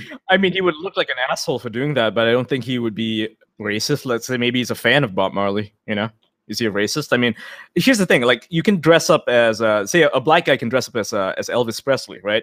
You have Elvis Presley impersonators who are not white people, right? And they do that. Are they being racist? Probably not. They're not. So why is it suddenly racist when a white guy, so a random white guy, doesn't have any power, maybe he's broke, he's poor as hell, he likes to smoke weed, he dresses up as Bob Marley? Why is that racist? Like, you don't even have to do the whole blackface thing. I think most people realize that doing the blackface thing is a bit disrespectful, because it's like you're taking the essence of Bob Marley, which is his music, which is his style, his fashion, his look, and you're sort of like saying, oh, it's because he's black, right? So I don't think a guy should be doing that, like doing the blackface thing, but dressing up in his outfit should be okay. You can have black kids dress up as a Superman, and Superman isn't black, right? Just like you can have white kids dress up in Black Panther. That should be okay. He's wearing a suit. Like, Marvel itself had to put out a statement saying that it's okay. Yes, it's okay if you're white and you are, and you want to dress your kid up in Black Panther. That's fine. That's not racist. We totally encourage it, because like, what you are under that suit, under that mask, it doesn't fucking matter. That's the whole point of superheroes. Okay. Destiny? Like on its face, I don't think that blackface or whiteface when Chappelle does it, I don't think that these are necessarily intrinsically wrong. But anything that we do in society, whether we like it or not, is always going to fit into kind of a cultural context. Unfortunately, because of the history, if like a white person walking around in blackface saying, "Well, I just wanted to dress up as like my favorite kind of like black musician," would kind of be like me walking around, a neighborhood with a bunch of swastikas saying, "Well, actually, a long time ago, these were like Buddhist symbols. You can see they're actually backwards, and I'm not actually being hateful at all." Like I think that you kind of have to take into account the context that everything sits in. And blackface was pretty, the whole reason why blackface was created was, for like the early minstrel shows and shit, like in the 1800s and whatnot, when you had people that were pretty much using these types of things to spread racial stereotypes and whatnot. And that was the whole purpose of it. And it's kind of hard to divorce current blackface from prior blackface when we're still dealing with a lot of racial issues in the United States. So, I mean, if somebody really wanted to do it, I mean, I don't think that would necessarily make them racist, but man, it seems like a really bad idea to do it. It seems like it's probably better to just not do that today, just because of the kind of the historical and cultural context that sits in right now. Okay, Steve, you said you had a follow up, and then I have one final area we can try to. But it sounds like to me you two don't really disagree too much on things. We'll find something. Here.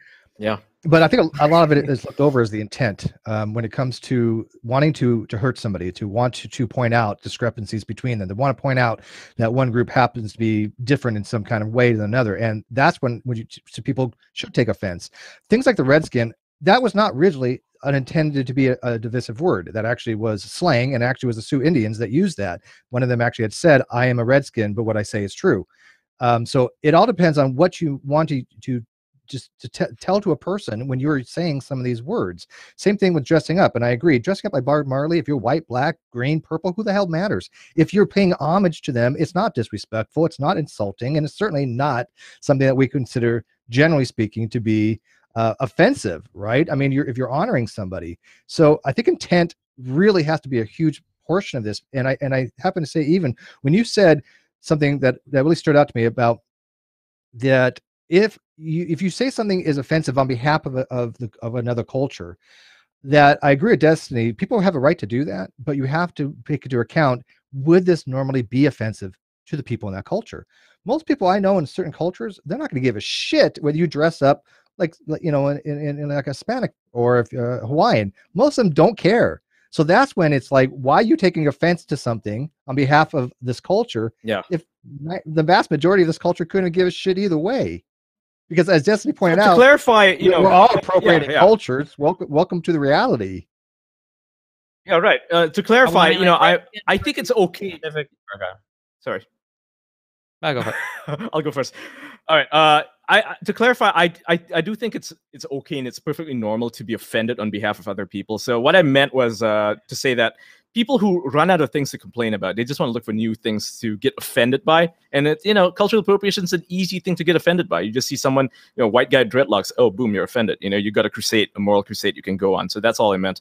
But obviously, if someone's doing something like really heinous, of course I can be offended on behalf of the people he's doing it to. I don't have to be those people to be affected by, like, I don't have to be a Jewish person to be offended by anti-Semitism. It offends me greatly, right? And I speak out against it. So, yeah. Okay, and Destiny, you were trying to say something there a second ago. Yeah, I don't know. I was under the impression that that redskin was pretty racially loaded. I feel like if fuck, I should fucking look it up. Fuck, I should, yeah. I looked this up at one point in time, and I thought that around like the 1900s, that this term started to become it was pretty much used as a pejorative. And I mean, understandably so. If I called, Ian a yellow skin, or if I called a black friend a black skin, it seems like you're trying to other the person pretty hard with that terminology. Like in a Native American is a red skin. I don't know, just I mean, if you have a friend or whatever, that's cool. I would be really uncomfortable having a team called that thing, though. That seems like a kind of a strange. If I went to fucking India or some shit, and they all called me "What's up, white skin" or something, that would probably feel pretty fucking strange to me. But I don't know. So let's dive into this. And Steve, I know we said we wouldn't go into this area again after what happened last time, but what about non-binary gender pronouns. Jordan Peterson brought up a point that the society shouldn't be asked to refer to people as words that that make them feel uncomfortable, like ZMZ or those sort of things that some people today are asking people to refer to them as. What are your views on how to either one, identify that they want to be, they want to be referred to as something else, and two, using those specific pronouns that they are requesting that you use? But the vast majority of people in this world are not going to identify themselves as Zim, Z, Zer, Bunself, whatever, right? So the idea that everybody, literally everybody, should cater to the small minority of people, very, very small minority of people, not even like a sizable chunk, right? Most transgender people identify as he or she. And, I think most people are okay with calling them that, unless they're like, like they want to be transphobic or something, right? They hate trans people and you don't want to identify them as a, you don't want to call Caitlyn Jenner she because they're an asshole, right? That's a thing some people do. I don't agree with that. I think that's just rude. That's just rude behavior. Although I don't think it should be legislated either. That being said, the whole Zimzy, Zer, whatever, that is basically an imposition. You have a small group of people from Tumblr or whatever, maybe Twitter, who are telling you that you need to memorize their Zimzy pronouns, otherwise you're a bigot. I mean, I don't think I'm a bigot. I don't think anybody's a bigot for not memorizing these terms. And maybe, if you were their friend, then maybe you might respect it. But I don't think that even they take it seriously. Because, I mean, who comes up with this? Who comes up, and thinks, I'm actually I'm a bunny. I'm a bun self. You will refer to me as bun self. I won't even say me. You will refer to bun as bun self. It's like, come on, dude. Like, you're not some Her Majesty. I'm not going to call you that. No one should be forced to do that, I don't think. It's absurd. It's an imposition. Okay. And what are your thoughts, Destiny? I really, I don't see hardly anybody credible pushing Z's or whatever. I've just never seen this much before. The way that we refer to people in terms of pronouns and names is always done generally at the other person's behest. I mean, we call people names that they prefer to be called. If somebody has a different set of pronouns, I don't know. I've never seen the big deal. If you want to be called Zer, I'm probably not going to. I'm probably just going to refer to you as they, because it's like a convenient catch-all, and then just be done with it. But I don't know. I've never understood why people get so fucking ass pained about anything related to the gender stuff. I mean, it's we can dive into the social construct of gender and whatnot. It's so funny you mentioned that, Destiny, because just prior to this, we were talking about intersectionality, and I think a lot of it stems from things like standpoint feminist theory and intersectionality and the narrative of persecution versus privilege. And it's kind of funny that we segued into that, because, as you're exactly right, people are, this is a small margin of people that are pushing for very specific things. And as Ian puts out, as a society, you don't usually cater to a small portion. We have a society, we have a collective understanding. These are how most of these words are used. If you differentiate from that or do you want to deviate, that's fine among your local groups, but you can't impose that upon society as a whole in a general sense. Would you agree? No, not at all. I think we do sometimes. I think you have to be very careful. I mean, look at the existence of the Senate. I mean, if you want to talk about a small number of people that can make very fucking large decisions about the course of our nation, yeah, you only have to look at half of our legislative body in the U.S. to see that we absolutely do that in the U.S. We also have different types of protections in place for certain minorities. You can't discriminate against somebody's veteran status. That's a small percentage of the population. You can't discriminate against somebody for their race. That could be small percentages. Yeah, I don't know. I've never been so invested in these topics. If somebody had a specific pronoun they wanted to be called, I mean, all of this is very socially constructed. It's very related to language. If you want to be called a certain Zer or Zay or whatever, as long as I can remember it, I'd probably do it. I just don't see the big deal. I do the same for names all the time. If somebody comes up to me and they're like, hey, what's your name? And they're like Jiang Zhang Jia or whatever. I'm like, oh, I wouldn't say that's a really fucking stupid name. I'm just going to call you John. I would never say that. I'd be like, I'll make my best effort to call you whatever you want to be called, and then we'll go on from there. It doesn't seem like it impacts me that greatly. Okay. Last area of topic that I can think that we can try to attempt to find some disagreement here. Is Trump a good president? Is Trump a good president? Wait, real quick. I'm sorry. Can I clear? Because I see a couple people in chat are kind of confused by me. So when I talk about in the Senate, in the United States Senate, every single state in the United States has 2 elected representatives that go to the Senate. We've got the House of Representatives. We got the Senate. So in the Senate, even very small states will have as much say as very large states. And some people are upset because a person in California might say, well, why does some fucker in Arkansas get as much say in me in Senate votes? Or not as much say, but like 38 times as much say as I do, because there's so much more of us than there are them. That's what I was referring to there. Sorry. Okay. Yeah, you know, and what I was referring to isn't overarching, right? There are obviously exclusionary things to it, such as in the Senate. I fully agree, and I think that it should be set up that way. The House a little bit different, obviously, but the Senate, equal representation for each state, right? Mm-hmm. Yeah. Mm-hmm. All right. So, Ian, is Trump a decent president? It depends on which policy. Is he good on? I don't know. I mean, overall, what policy? Overall. Overall. Yeah. What's your overall takeaway from Trump? I'd say overall, Trump has been garbage on pretty much every single thing he has done. I would struggle to find a single positive policy. I would struggle for anybody to find me a single positive change that Trump has enacted for this country. Now we're talking. Okay, give me one of those policies. That's subtle, Destiny. You want it? You're a little reserved on that. Tell us how you really feel. Ian, give me a policy that he's done well on. That he's done well on. Well, he's done some things not bad on, I would say, like immigration. You know, that's the thing. Even among the MAGA groups, they're like, he's not hard enough on immigration, right? They'll say he's not hard enough on immigration, that he's not hard enough on lowering taxes. And then on the other side, it's like, well, he's too hard on this.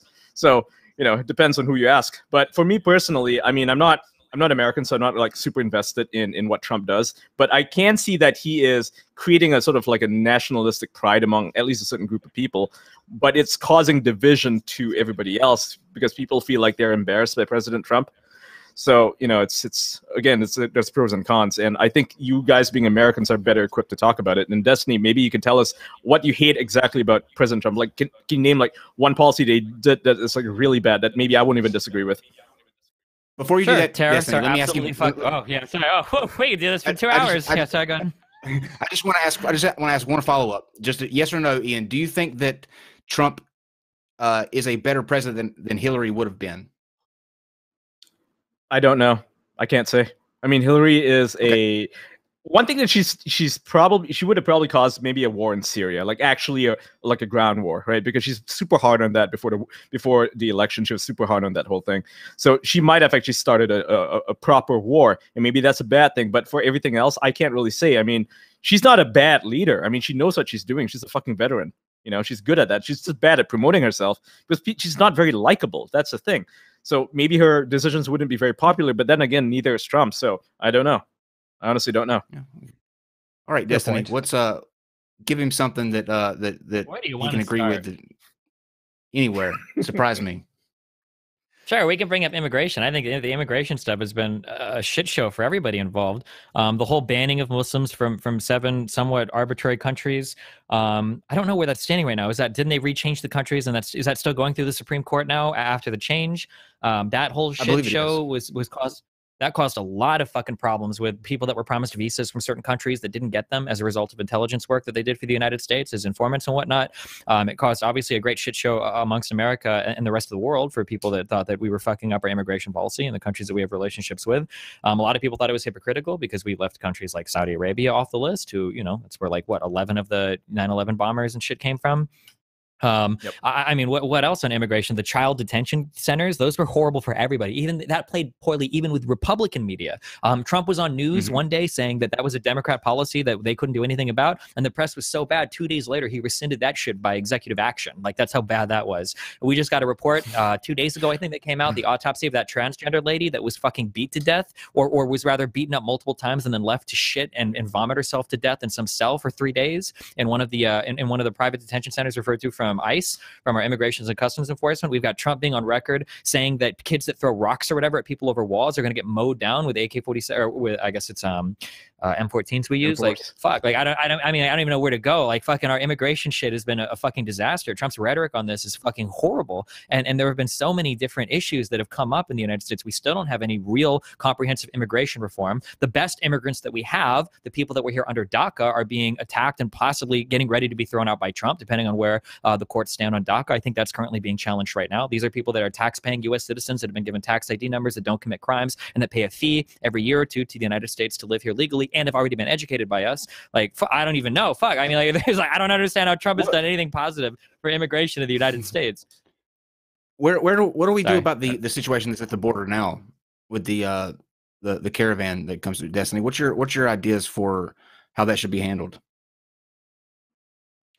I don't know. I mean, if you're here from refugee on a certain country, don't those normally go through the UN? I don't know how it normally works along our border to the south. I mean, if there's a way to vet people responsibly and bring them in, I mean, the United States is some of the toughest vetting in the world, if not the toughest vetting in the world. So, I mean, if there's a way to bring them in responsibly, I mean, in general, I'm probably in favor of that. Unemployment in the United States is dangerously fucking low right now. We could probably use the workers if they want to come and do it. Immigration in general to this country seems to be pretty positive. We seem to have a really good track record with refugees. I think we've taken like around 880,000 of them, and only one has ever been persecuted for terrorist-related things. And that was something that the FBI set up. The guys in, was it Tennessee, where they were trying to get arms shipped to people in Iraq or something? I don't remember, but it was like an FBI sting, and they basically got these guys and fooled them and fucked them up. So I mean, like, I think, yeah, what? Yeah, so typical FBI. Yes, I mean, I think they're like framing people. Yeah. Well, I mean, I don't think they framed them. They got them, but yes, I got them. What about the use of tear gas at the border? As somebody who's ex-military, I can speak on this. I have actually been through a tear gas chamber. It's not fun. It is one of the most excruciating things you will go through, because literally your eyes are blinded. Your mucus just all falls out. Feels like your brain is literally falling through your nose. It is not fun to use that kind of thing on children. I find to be egregious personally. It's not a means for crowd control. Tear gas, in my opinion, is a form of weaponry. But that's only because of my military experience. What do you guys think about that when they fire tear gas over the borders to try to either disperse them? It's fucked up is what it is. Yeah. I mean, I don't know. Tear gas, it's the argument being made that to stop riots, right? Because some of them were rioting. Just happened to the issue is that if you use that on grown adults and they are rioting, then there's arguable good use of force there. The issue is that these, from what I understand, the people throwing the stones, the agitators, they put kids and women in front so that they would get gassed, like for the optics, right? So they did that on purpose. So I mean, I don't think they should have used gas the instant they saw that there's women and children there. But how else would you control that situation? Yeah, I mean, like, if you're using like women and children as fucking shields, I mean, I don't know if the responsibility falls on the U.S. there for gassing people. I'm going based on reports that I saw that it seemed like that some of those ports that were shut down was because there were genuinely people like charging and jumping the fences. That's what I saw. I think there were a couple immigration people that were actually injured from that. I would have to go and double check those stories. But I mean, like, yeah, I mean, I don't like our immigration policy right now. For a variety of reasons, but I mean, if this is what's on the books right now, I mean, you have to defend your ports. I mean, you can't just let people overrun it. So I mean, yeah, tear gas is generally a non-lethal way to do it. Destiny, do you think that that Trump will secure another victory in 2020? That it's impossible to say. It's going to depend on what happens between now and then.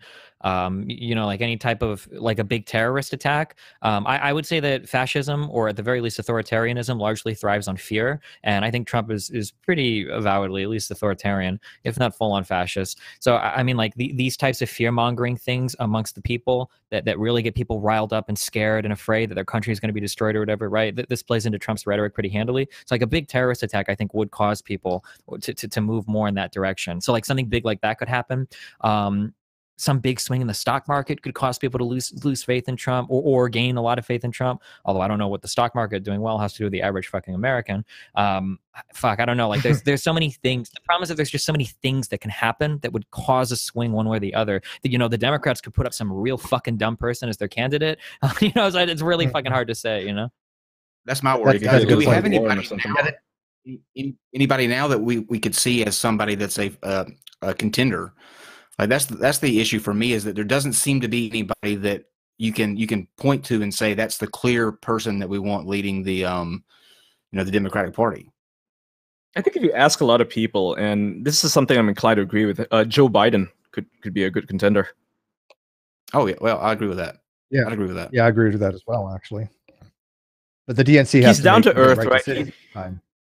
He's down to earth. He's normal. He's someone you can relate to. He's like the poorest man in Congress, or at least he was back when he was in Congress. This is a guy who I think he's the everyman, but he's not a Republican, right? But he's got some conservative policies, a lot of moderate policies. I mean, he's a guy who's like basically in the middle. That I think that you'd be hard pressed to find someone who like really hates him. Like, I mean, what do people go at him with? They're like, oh yeah, he's got those creepy photos where he's like, holding the shoulders of women. Like that's the only thing I've seen put out against him, and maybe some stuff that he said in like the 1990s when he was like more hardline conservative Democrat, right? But now though, I mean, any of his current positions, I can't even disagree with them. I don't think anyone can really disagree with them. So he might be the best contender. Unfortunately, you might have some situation where people in the DNC are like, well, we prefer Elizabeth Warren, She's a woman and is more progressive. We don't want a white man. That could be an issue. So that's the only thing, really. I mean, it's up to them if they want to win or if they want to lose on identity politics. Yeah, DNC can either win it or piss it away. It's up to them. But two last questions because we are running a little late on time. One first, I already know Destiny's answer to this probably, but this is a personal question to me. Do you think Trump is an intelligent man? For me, the reason I'm asking I do think that I actually had a friend somewhat intelligent that to become a billionaire. No. Well, he had a you have to be a loan from his dad. I mean, he came from I know, affluent. but still, a lot of people do. A lot of people do get those. He had a what from his dad? He got like $40 million. A loan of $1 million. Yeah, okay. Some people 40 million, some people say he started off with $1 million. Yeah, some people say 1 million. That's fucking bullshit. First of all, the non-monetary advantages that he inherited, so not even including the business, but the fact that he was born where he was, with the father that he had, with the connections that he was established with his whole life, that's worth more than any physical dollars that he inherited. And then on top of that, inheriting the tens of millions of dollars that his dad's business was worth, that huge story that came out about tax fraud that was committed between his family and everything. Like he had way more than just $1 million starting out. He likes to present it that way. Oh, absolutely. So. Yeah, no, he had a leg up. Last thing I read was about 40 million, if all things considered. And again, some of them don't have a monetary thing you can actually, look into. The fact that he came from an affluent condition, I do think that he can't put a price on that. But you think he's smart though? I mean, he has a very limited vocabulary. His rhetoric is off the charts. I mean, doesn't matter, does it? He's good at the base, though. I mean, that's like look at Sarah Palin. I mean, is she actually really dumb? Yes. Like I don't a lot of dumb people that follow him. Let's be realistic. She's not. Here's the thing. If you actually watch Sarah Palin, before she decided to run for VP, she's actually really well spoken. She's really smart. It's just that she puts that folksy thing on. She puts a folksy thing on. It's a ruse. It's optics. Really? Yes, I do. Yeah. Okay. It's a facade. But for Trump, I don't think that's a facade. Trump is just being Trump, and that's why he wins. He wins on the power of celebrity. Right? He wins because he is who he is. And I don't think that he's stupid because he's continuing to win that way. I mean, he became the president after all. It wouldn't, if he was dumb, it wouldn't work. If he was dumb, he would be like one of those people who gets like $1 million and then just pisses it all away. He's a guy who can actually he takes what he has and he plays to his strengths. I mean, does it? Or but then he came back up. Came back up. Yeah, he came back up. So it doesn't really matter. I mean, I'm really curious. Every successful person. I am curious. Probably, I think a lot of it is he does hire successful people. He puts people around him that are intelligent, at least in business. In the White House, not so much, maybe. But what is the advantage for Sarah Palin? Yeah, like Sanders. She's got to be hating her job. She has probably the worst job. You can tell she do. She hasn't smiled since November in 2016. Like she hates. That's a fact. Yeah. But I'm just kind of curious. What is Huckabee's? Oh, no, I'm Huckabee. I'm sorry. That's because it's her dad. What is Sarah Palin's advantage of putting on this facade of this Southern hick that isn't very intelligent? It's relatable to. She's relatable in a red to a lot of. You've got a lot of people in rural areas in Alaska. Right, love rural areas in Alaska who are, I'm not going to say they're uneducated. I'm not going to say they're stupid. I don't think they are, and I think it's very unfair for people living on a coast to say, "Oh, those people are fucking dumb," right? But she's down to earth when she puts on the whole folksy thing. She's someone relatable. She's like your aunt who brings over some casserole. That's the role that she plays. But when she was running for governor, she was well spoken. When she was in, like in Anchorage, where it's more metropolitan and stuff. The way that she was speaking was like with a regular, like a standard American accent, not the Canadian accent, and not Canadian accent. I mean Alaskan accent, and she was, well spoken. She knew her arguments and everything. She didn't pretend to be stupid. But the whole, in fact, it's quite disrespectful. Like if I were a rural Alaskan and I was watching her and I saw both sides, it'd be actually kind of insulted because it's obvious she's pandering to me. So it's irritating when I see if politicians do that. They all do it. Like Obama actually does that. He goes to the South and he starts speaking a Southern drawl. It's kind of weird. So I haven't heard Obama do this. I don't know if that's necessarily true. Yeah. I don't think Palin was made fun of because of her accent. I think she was made fun of because she legitimately said some of the dumbest fucking things that have ever been said before. She was a pick out of nowhere, and she was way out of her fucking depth. I mean, like I think back to things like on 60 Minutes where she was asked what newspapers or magazines she read, and she said she'd read, she reads a lot about it, and when she was pushed to name a single one, she said all of them. Like Sarah Palin did not do herself any favors. Her policy positions were fucking insane, right? I think her daughter's on like her third unwed baby now as she continues to push for abstinence-only education and whatnot. Her daughter's even been in commercials with people like Mike from Jersey Shore and shit. So I mean, like, I don't think it was just an accent thing, and I don't know. I don't feel like she's playing. I feel like she's just real dumb. And so far as Trump, the challenge that I always give to. Yeah, definitely not good. The challenge that I always give to Trump fans or whatever, Trump, maybe at one point in Trump's life, maybe he knew a lot about real estate. That's possible. I've seen him give old speeches in front of Congress before, in front of different committees where he seems at least like decently well spoken. But over the past like 5 years, I think Trump is an irredeemable fucking moron. And people always get really salty at me when I say this, but my challenge has always been and will always will be, and is currently gone completely unmet. Link me a single video clip with Trump talking about anything related to governmental affairs where he's not reading a teleprompter, where he doesn't sound like a fucking idiot. You won't be able to do it. He doesn't know anything. He doesn't know anything about our security. He doesn't know anything about our intelligence agencies. He doesn't know anything about foreign affairs. He doesn't know anything about domestic affairs. He sure as fuck doesn't know anything about the economy. He constantly compares like our trade deficit to the national debt. Like these two things are like even comparable numbers. He talked about paying off our trade deficit, which you don't pay off a trade deficit. That's just the difference in exports and imports. Right? He talked about paying off our trade deficit with the GDP. We're paying off our GDP deficit. I don't even know. Like Jesus fuck, he's so fucking stupid. It's a little bizarre, but like the art. But you talk about the real estate. He didn't even write the art of the deal, right? I mean, a ghostwriter wrote it for him. Yeah. So he didn't even have the ghostwriter hates that. And and somebody actually wait one sec. This is funny because the ghostwriter had actually tweeted something in relation to Trump in the book, and then one person actually responded to them, well, you obviously don't know anything about Trump in this book because this book says it all. He's like, I wrote the book, you idiot. It was great. I saw that. There's a thing. I'll say this, and then we'll close out the show because we are going close to the time. But yesterday I saw somebody tagged me in a Twitter post. The news or now this that news service that does the little now this real quick news news spots in Oklahoma, I believe it was Oklahoma or Ohio. I need to look that up, but they're contemplating giving the death penalty for women who have abortions, people who past a certain it's Ohio. It's fucked up. Ohio. Yep, it's a fucked up law. It's a fucked up law. They're pushing it. It's punishable by death after 6 weeks. So after 6 weeks, if you get an abortion, that is punishable by death. Is the bill they're trying to press in the House there? What are your thoughts on that? Thank you, John Kasich, you fucking moron. No, I fucking hate that. I have friends in Ohio, and they're pretty pissed off about it. This is not a good thing. This is heinous. It's barbaric. It's savage. It's something you'd find in a place like Indonesia or Pakistan. I don't think it has any place in a democratic Western society. So no, they need to take this thing out.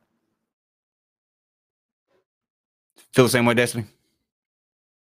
Yeah, probably. I don't know if this was probably just something that was like brought up like in the legislative body. Did this even make it to a vote or?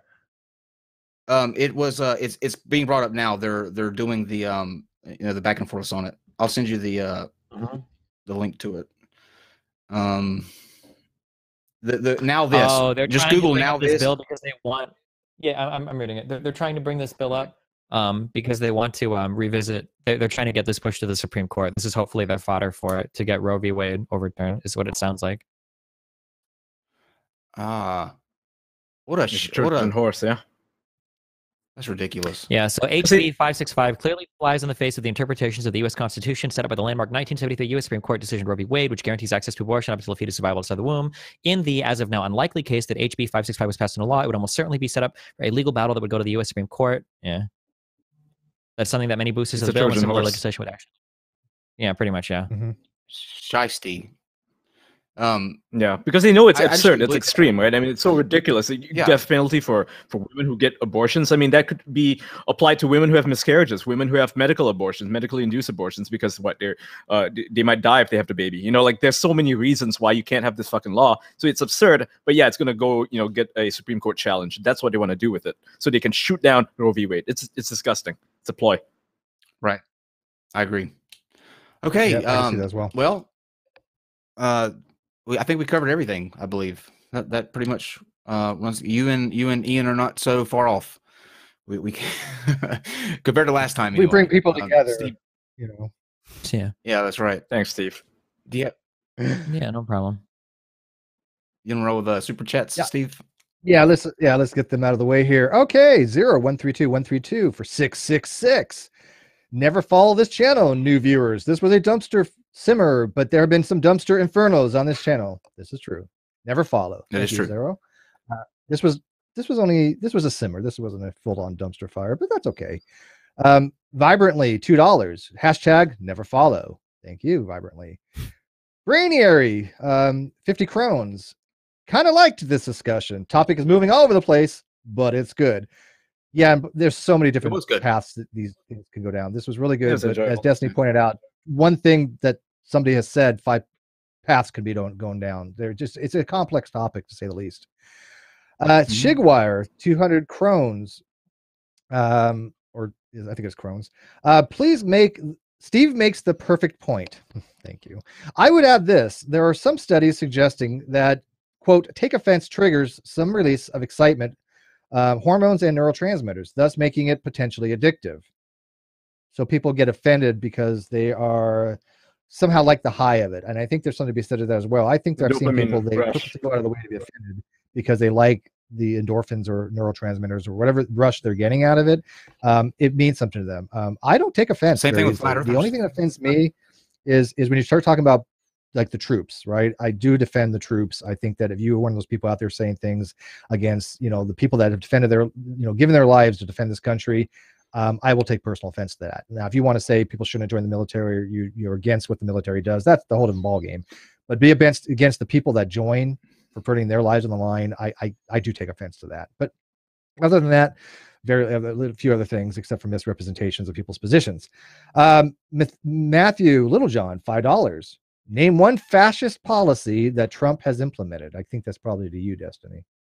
Yeah, I mean, obviously, in the United States with our institutions right now, I don't think he's been able to implement any fascist policies. It doesn't seem to be very possible to do in the United States. I would argue that he has a fascist disposition, though. So, for instance, his relentless attacks against the media are very fucking frightening. His constant inability to tell truthful statements. He lies about everything, and he seems to be constantly obsessed with rewriting history. The very fucking weird, state media things that he publishes sometimes, and his constant attack and labeling of other government institutions as enemies of the people, which is a very big fascist talking point. You're either with us, the people, or you're an enemy of the people. When he starts doing that to other institutions of the US government that are supposed to check his power. So for instance, when he does it to the DOJ, which can have his own people at the top that he's nominated, when he does it to the intelligence agencies that serve sometimes as arms of the DOJ as a check to power on the United States government, for instance, with the Mueller investigation right now, these are things that reek of authoritarianism, where it sounds like your goal is to mobilize the country under a single party to respond to times of great crises, right? How many times do we hear that everyone's about to kill us, the whole world is about to end, we're losing trade everywhere, fuck every other country, isolationist policies, hyper-nationalistic policies, these are all things that fall pretty easily in line with what a fascist would think. But no, he hasn't implemented, he hasn't taken over companies yet and mobilized them under the state, a state-run cartels or whatever, like they do in Venezuela or some shit yet. We haven't seen that. Yeah, I definitely think that he's an authoritative person, and I think there's something to be said for isolationism. But I'm not going to go so far to say he's a fascist because, one, I don't think he knows what the meaning of the word actually is. But I do think he uses fascist language. There's no question he uses fascist language. I don't think he even considers. that like what he says has an impact on other people. He's just saying it because he wants to say it, but it signals a lot of bad messaging to people who are like, you know, yeah, it's like a dog whistle. Yeah, they'll hear it as a dog whistle. He might not even intend it that way, but a lot of people do. You know, a lot of people do, and that's dangerous, right? So I'm not saying he's a dangerous person, but you know, you can't, you know, he needs to be more careful about what he says. Well, I mean, I think his handlers have probably given up at this point. I think a lot of them either are just giving him some shit and just letting him run with it, or I mean, as Destiny pointed out, and I do agree with him, that Trump doesn't seem to be very well versed in any of these things when it comes to foreign policy, domestic policy, economics. He doesn't seem to have a clue. And even if they gave him the briefings in crayons, I still don't think he would understand it, because they have actually said he doesn't understand the briefings. And so when you don't pictures in it, really know what's going on, yeah, do pop-up books for him or something. But when he says things like, yeah, you have to pay off the trade debt, or when you say you have to wash, they actually wash coal. Clean coal, clean burning coal, you wash it ahead of time. That's what makes it clean. He's not understanding how a lot of these things actually work. So yeah, that's what he said. They actually wash it in order to make it nice, clean coal. Okay. And let's see here. Jason, $5. Please change the name of the show to Smart People versus Dumb People Show. Would we get more? I'm not sure. Ask him who he's talking about. That's the interesting question. Yeah, Jason, let us know in the live chat there to whom you're actually can refer to, because everybody in this I think is smart. I happen to be friends with Ian. I think he's a very intelligent person, and I don't know Destiny, but everything he said so far I find to be highly articulate and very well researched. So now, if you talk about Kyle and I, yeah, we may be the dumb people. That's fine. Mo, I'm definitely on the dumb $5. If people are not offended once in a while, the motivation for free speech is lost upon deaf ears. But keep talking, but never forget to listen. Yeah, I agree with you on that. We are going to get offended. It's how you go about what you do when you get offended. But yeah, free speech is going to offend some people. It's just the way it is in a society. We're allowed to have free speech. You're not going to please everyone. It's never going to happen. Anybody who's been on YouTube for a very long time knows you can't please everyone. It's futile trying to try. And you guys have very large channels. Destiny, you have a pretty substantial base. I'm sure you've noticed you're probably not going to, in any specific video, please everyone. I do have a video that has 100% likes. It's very rare. Why would you say that? Yeah, you're gonna ruin it. Gonna go down. Let me ask you, what do you think is a good goal to have as far as, like, you know, people? Oh, I don't know. That donation take on free speech. That donation take on free speech was really dumb and really boring. Nobody that talks about being offensive or whatever, that's like the goal should never be to offend anybody. Usually when we talk about free speech, we're talking about like speech that leads to actual harm to people. That's like the interesting concept. Yeah. I don't know any reasonable person. Yeah. That thinks that, like, absolutely, you know, we need to make it so nobody is ever offended by any speech ever. That's a boring and stupid conversation to have. It's more like there are certain forms of political speech that lead to people potentially becoming radicalized. Is the trade-off of that for our freedom worth it? That's the interesting question. That should be the crux of the conversation. I agree with you. Yeah, that's the more interesting topic. Yeah. Totally. Was there any others, Kyle? I was gonna let them shield now. Plug the channel, what you got coming up, where to follow you, that sort of thing. Ian? Destiny can go first. Okay, Destiny. Yeah, I'm Destiny. My website is destiny.gg. I stream at Twitch at twitch.tv/Destiny. Follow me on Instagram at Destiny. My YouTube channel is Destiny. I do politics and video games, although my YouTube shit is mainly politics now. So, yeah. Sweet. Yeah, I'll go. All right, Ian. I'll go next. I'm Ian Miles Cheong. You can find me on Twitter at StillGray. You can also find me on Instagram at StillGray. That's StillGray. You can also find me on YouTube, where I started a new channel a couple of months ago. I talk mostly about video games, but also a little bit about politics and the intersection between video games and politics. I got some nice videos coming up. It's called Hypebreak, HYPEBREAK. You can also go to hypebreak.tv. It's just a quick link to the YouTube channel. Awesome. All right, Steve, anything you need to put out there before we close out? No, I just want to say that this was a really good discussion between both of you. It's not exactly what I envisioned. I thought there was a lot more contention than you guys actually had, but I'm actually really kind of grateful that you guys were able to see eye to eye on a lot of things. It just goes to show that, even people that have passed diametrically opposite positions can come together and have a reasonable discussion and talk about things they may, even a year ago, may have been completely different. Had we had this video a year ago, I think it could have been quite different, because I've known Ian a while now, not a hell of a long time, but even in that time, I've seen him change his position and grow a little bit. So, and I consider you a friend, Ian. So I consider you a friend too, glad that you and do. I think a big reason for that is, you know, the influence other people have on us. At least on me. I'm not speaking for anybody else here. People say things like, "Oh, Destiny's a bad person," so my perception, my preconception of who he is colored by that, and it makes me attack him more, I guess. But I mean, listening to him tonight, you know, he's a normal, agreeable person. I mean, not agreeable is a bad term. He's someone I can agree with, right? He didn't say anything that's egregious or anything crazy like that. Nope. So, I mean, he's a smart guy. He's a smart guy. Matthew. Oh wait, hold on. Matthew I got something real important to say. Sure. Can I? Yeah. I want to give a shout out to Matthew Littlejohn. Can I shout out your super chats for you? Oh, please. Yes, please. Sure. Oh yeah, shout out to Matthew Littlejohn. What a great comment. So left, this would prefer someone who says nice things but drops 8,000 bombs on Middle Easterners and invades multiple countries. So first of all, Trump has stepped up the drone strikes in Yemen to such a great extent that more civilians have been killed under Trump's administration by a third-party review than happened under the entire Obama regime. So this idea that Trump, by the way, and you know, people talk about Hillary wanted to invade Syria, Trump bombed one of their fucking airports. I don't know if you remember that or not, Matthew Littlejohn. But this idea that Trump is some like peaceful arbitrator of peace or some shit across the world is hilariously fucking stupid to me. Maybe if you spent all day on like the Donald, you might think that. But anyway, I wanted to give a special shout out to Matthew Littlejohn at $10 that he borrowed from fucking mom upstairs while he was watching the show. Great fucking way to spend it, you fucking moron. That's all I got. Okay. I'll take again. I'll take that last don't one hold then. back, Destiny. Tell us how you really feel, man. You're very subtle sometimes. Shigwire says, thanks to Destiny, Ian, and of course the indomitable Kyle and Steve. This is for you all. Thank you very much for that. I appreciate that. Okay, we'll be back tomorrow. A doubleheader tomorrow on Flatterday night. We've got Godless Engineer and Father Team Skeptic.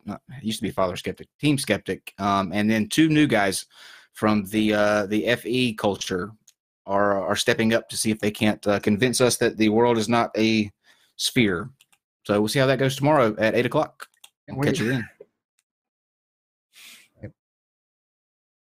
Non sequitur. Your facts are uncoordinated.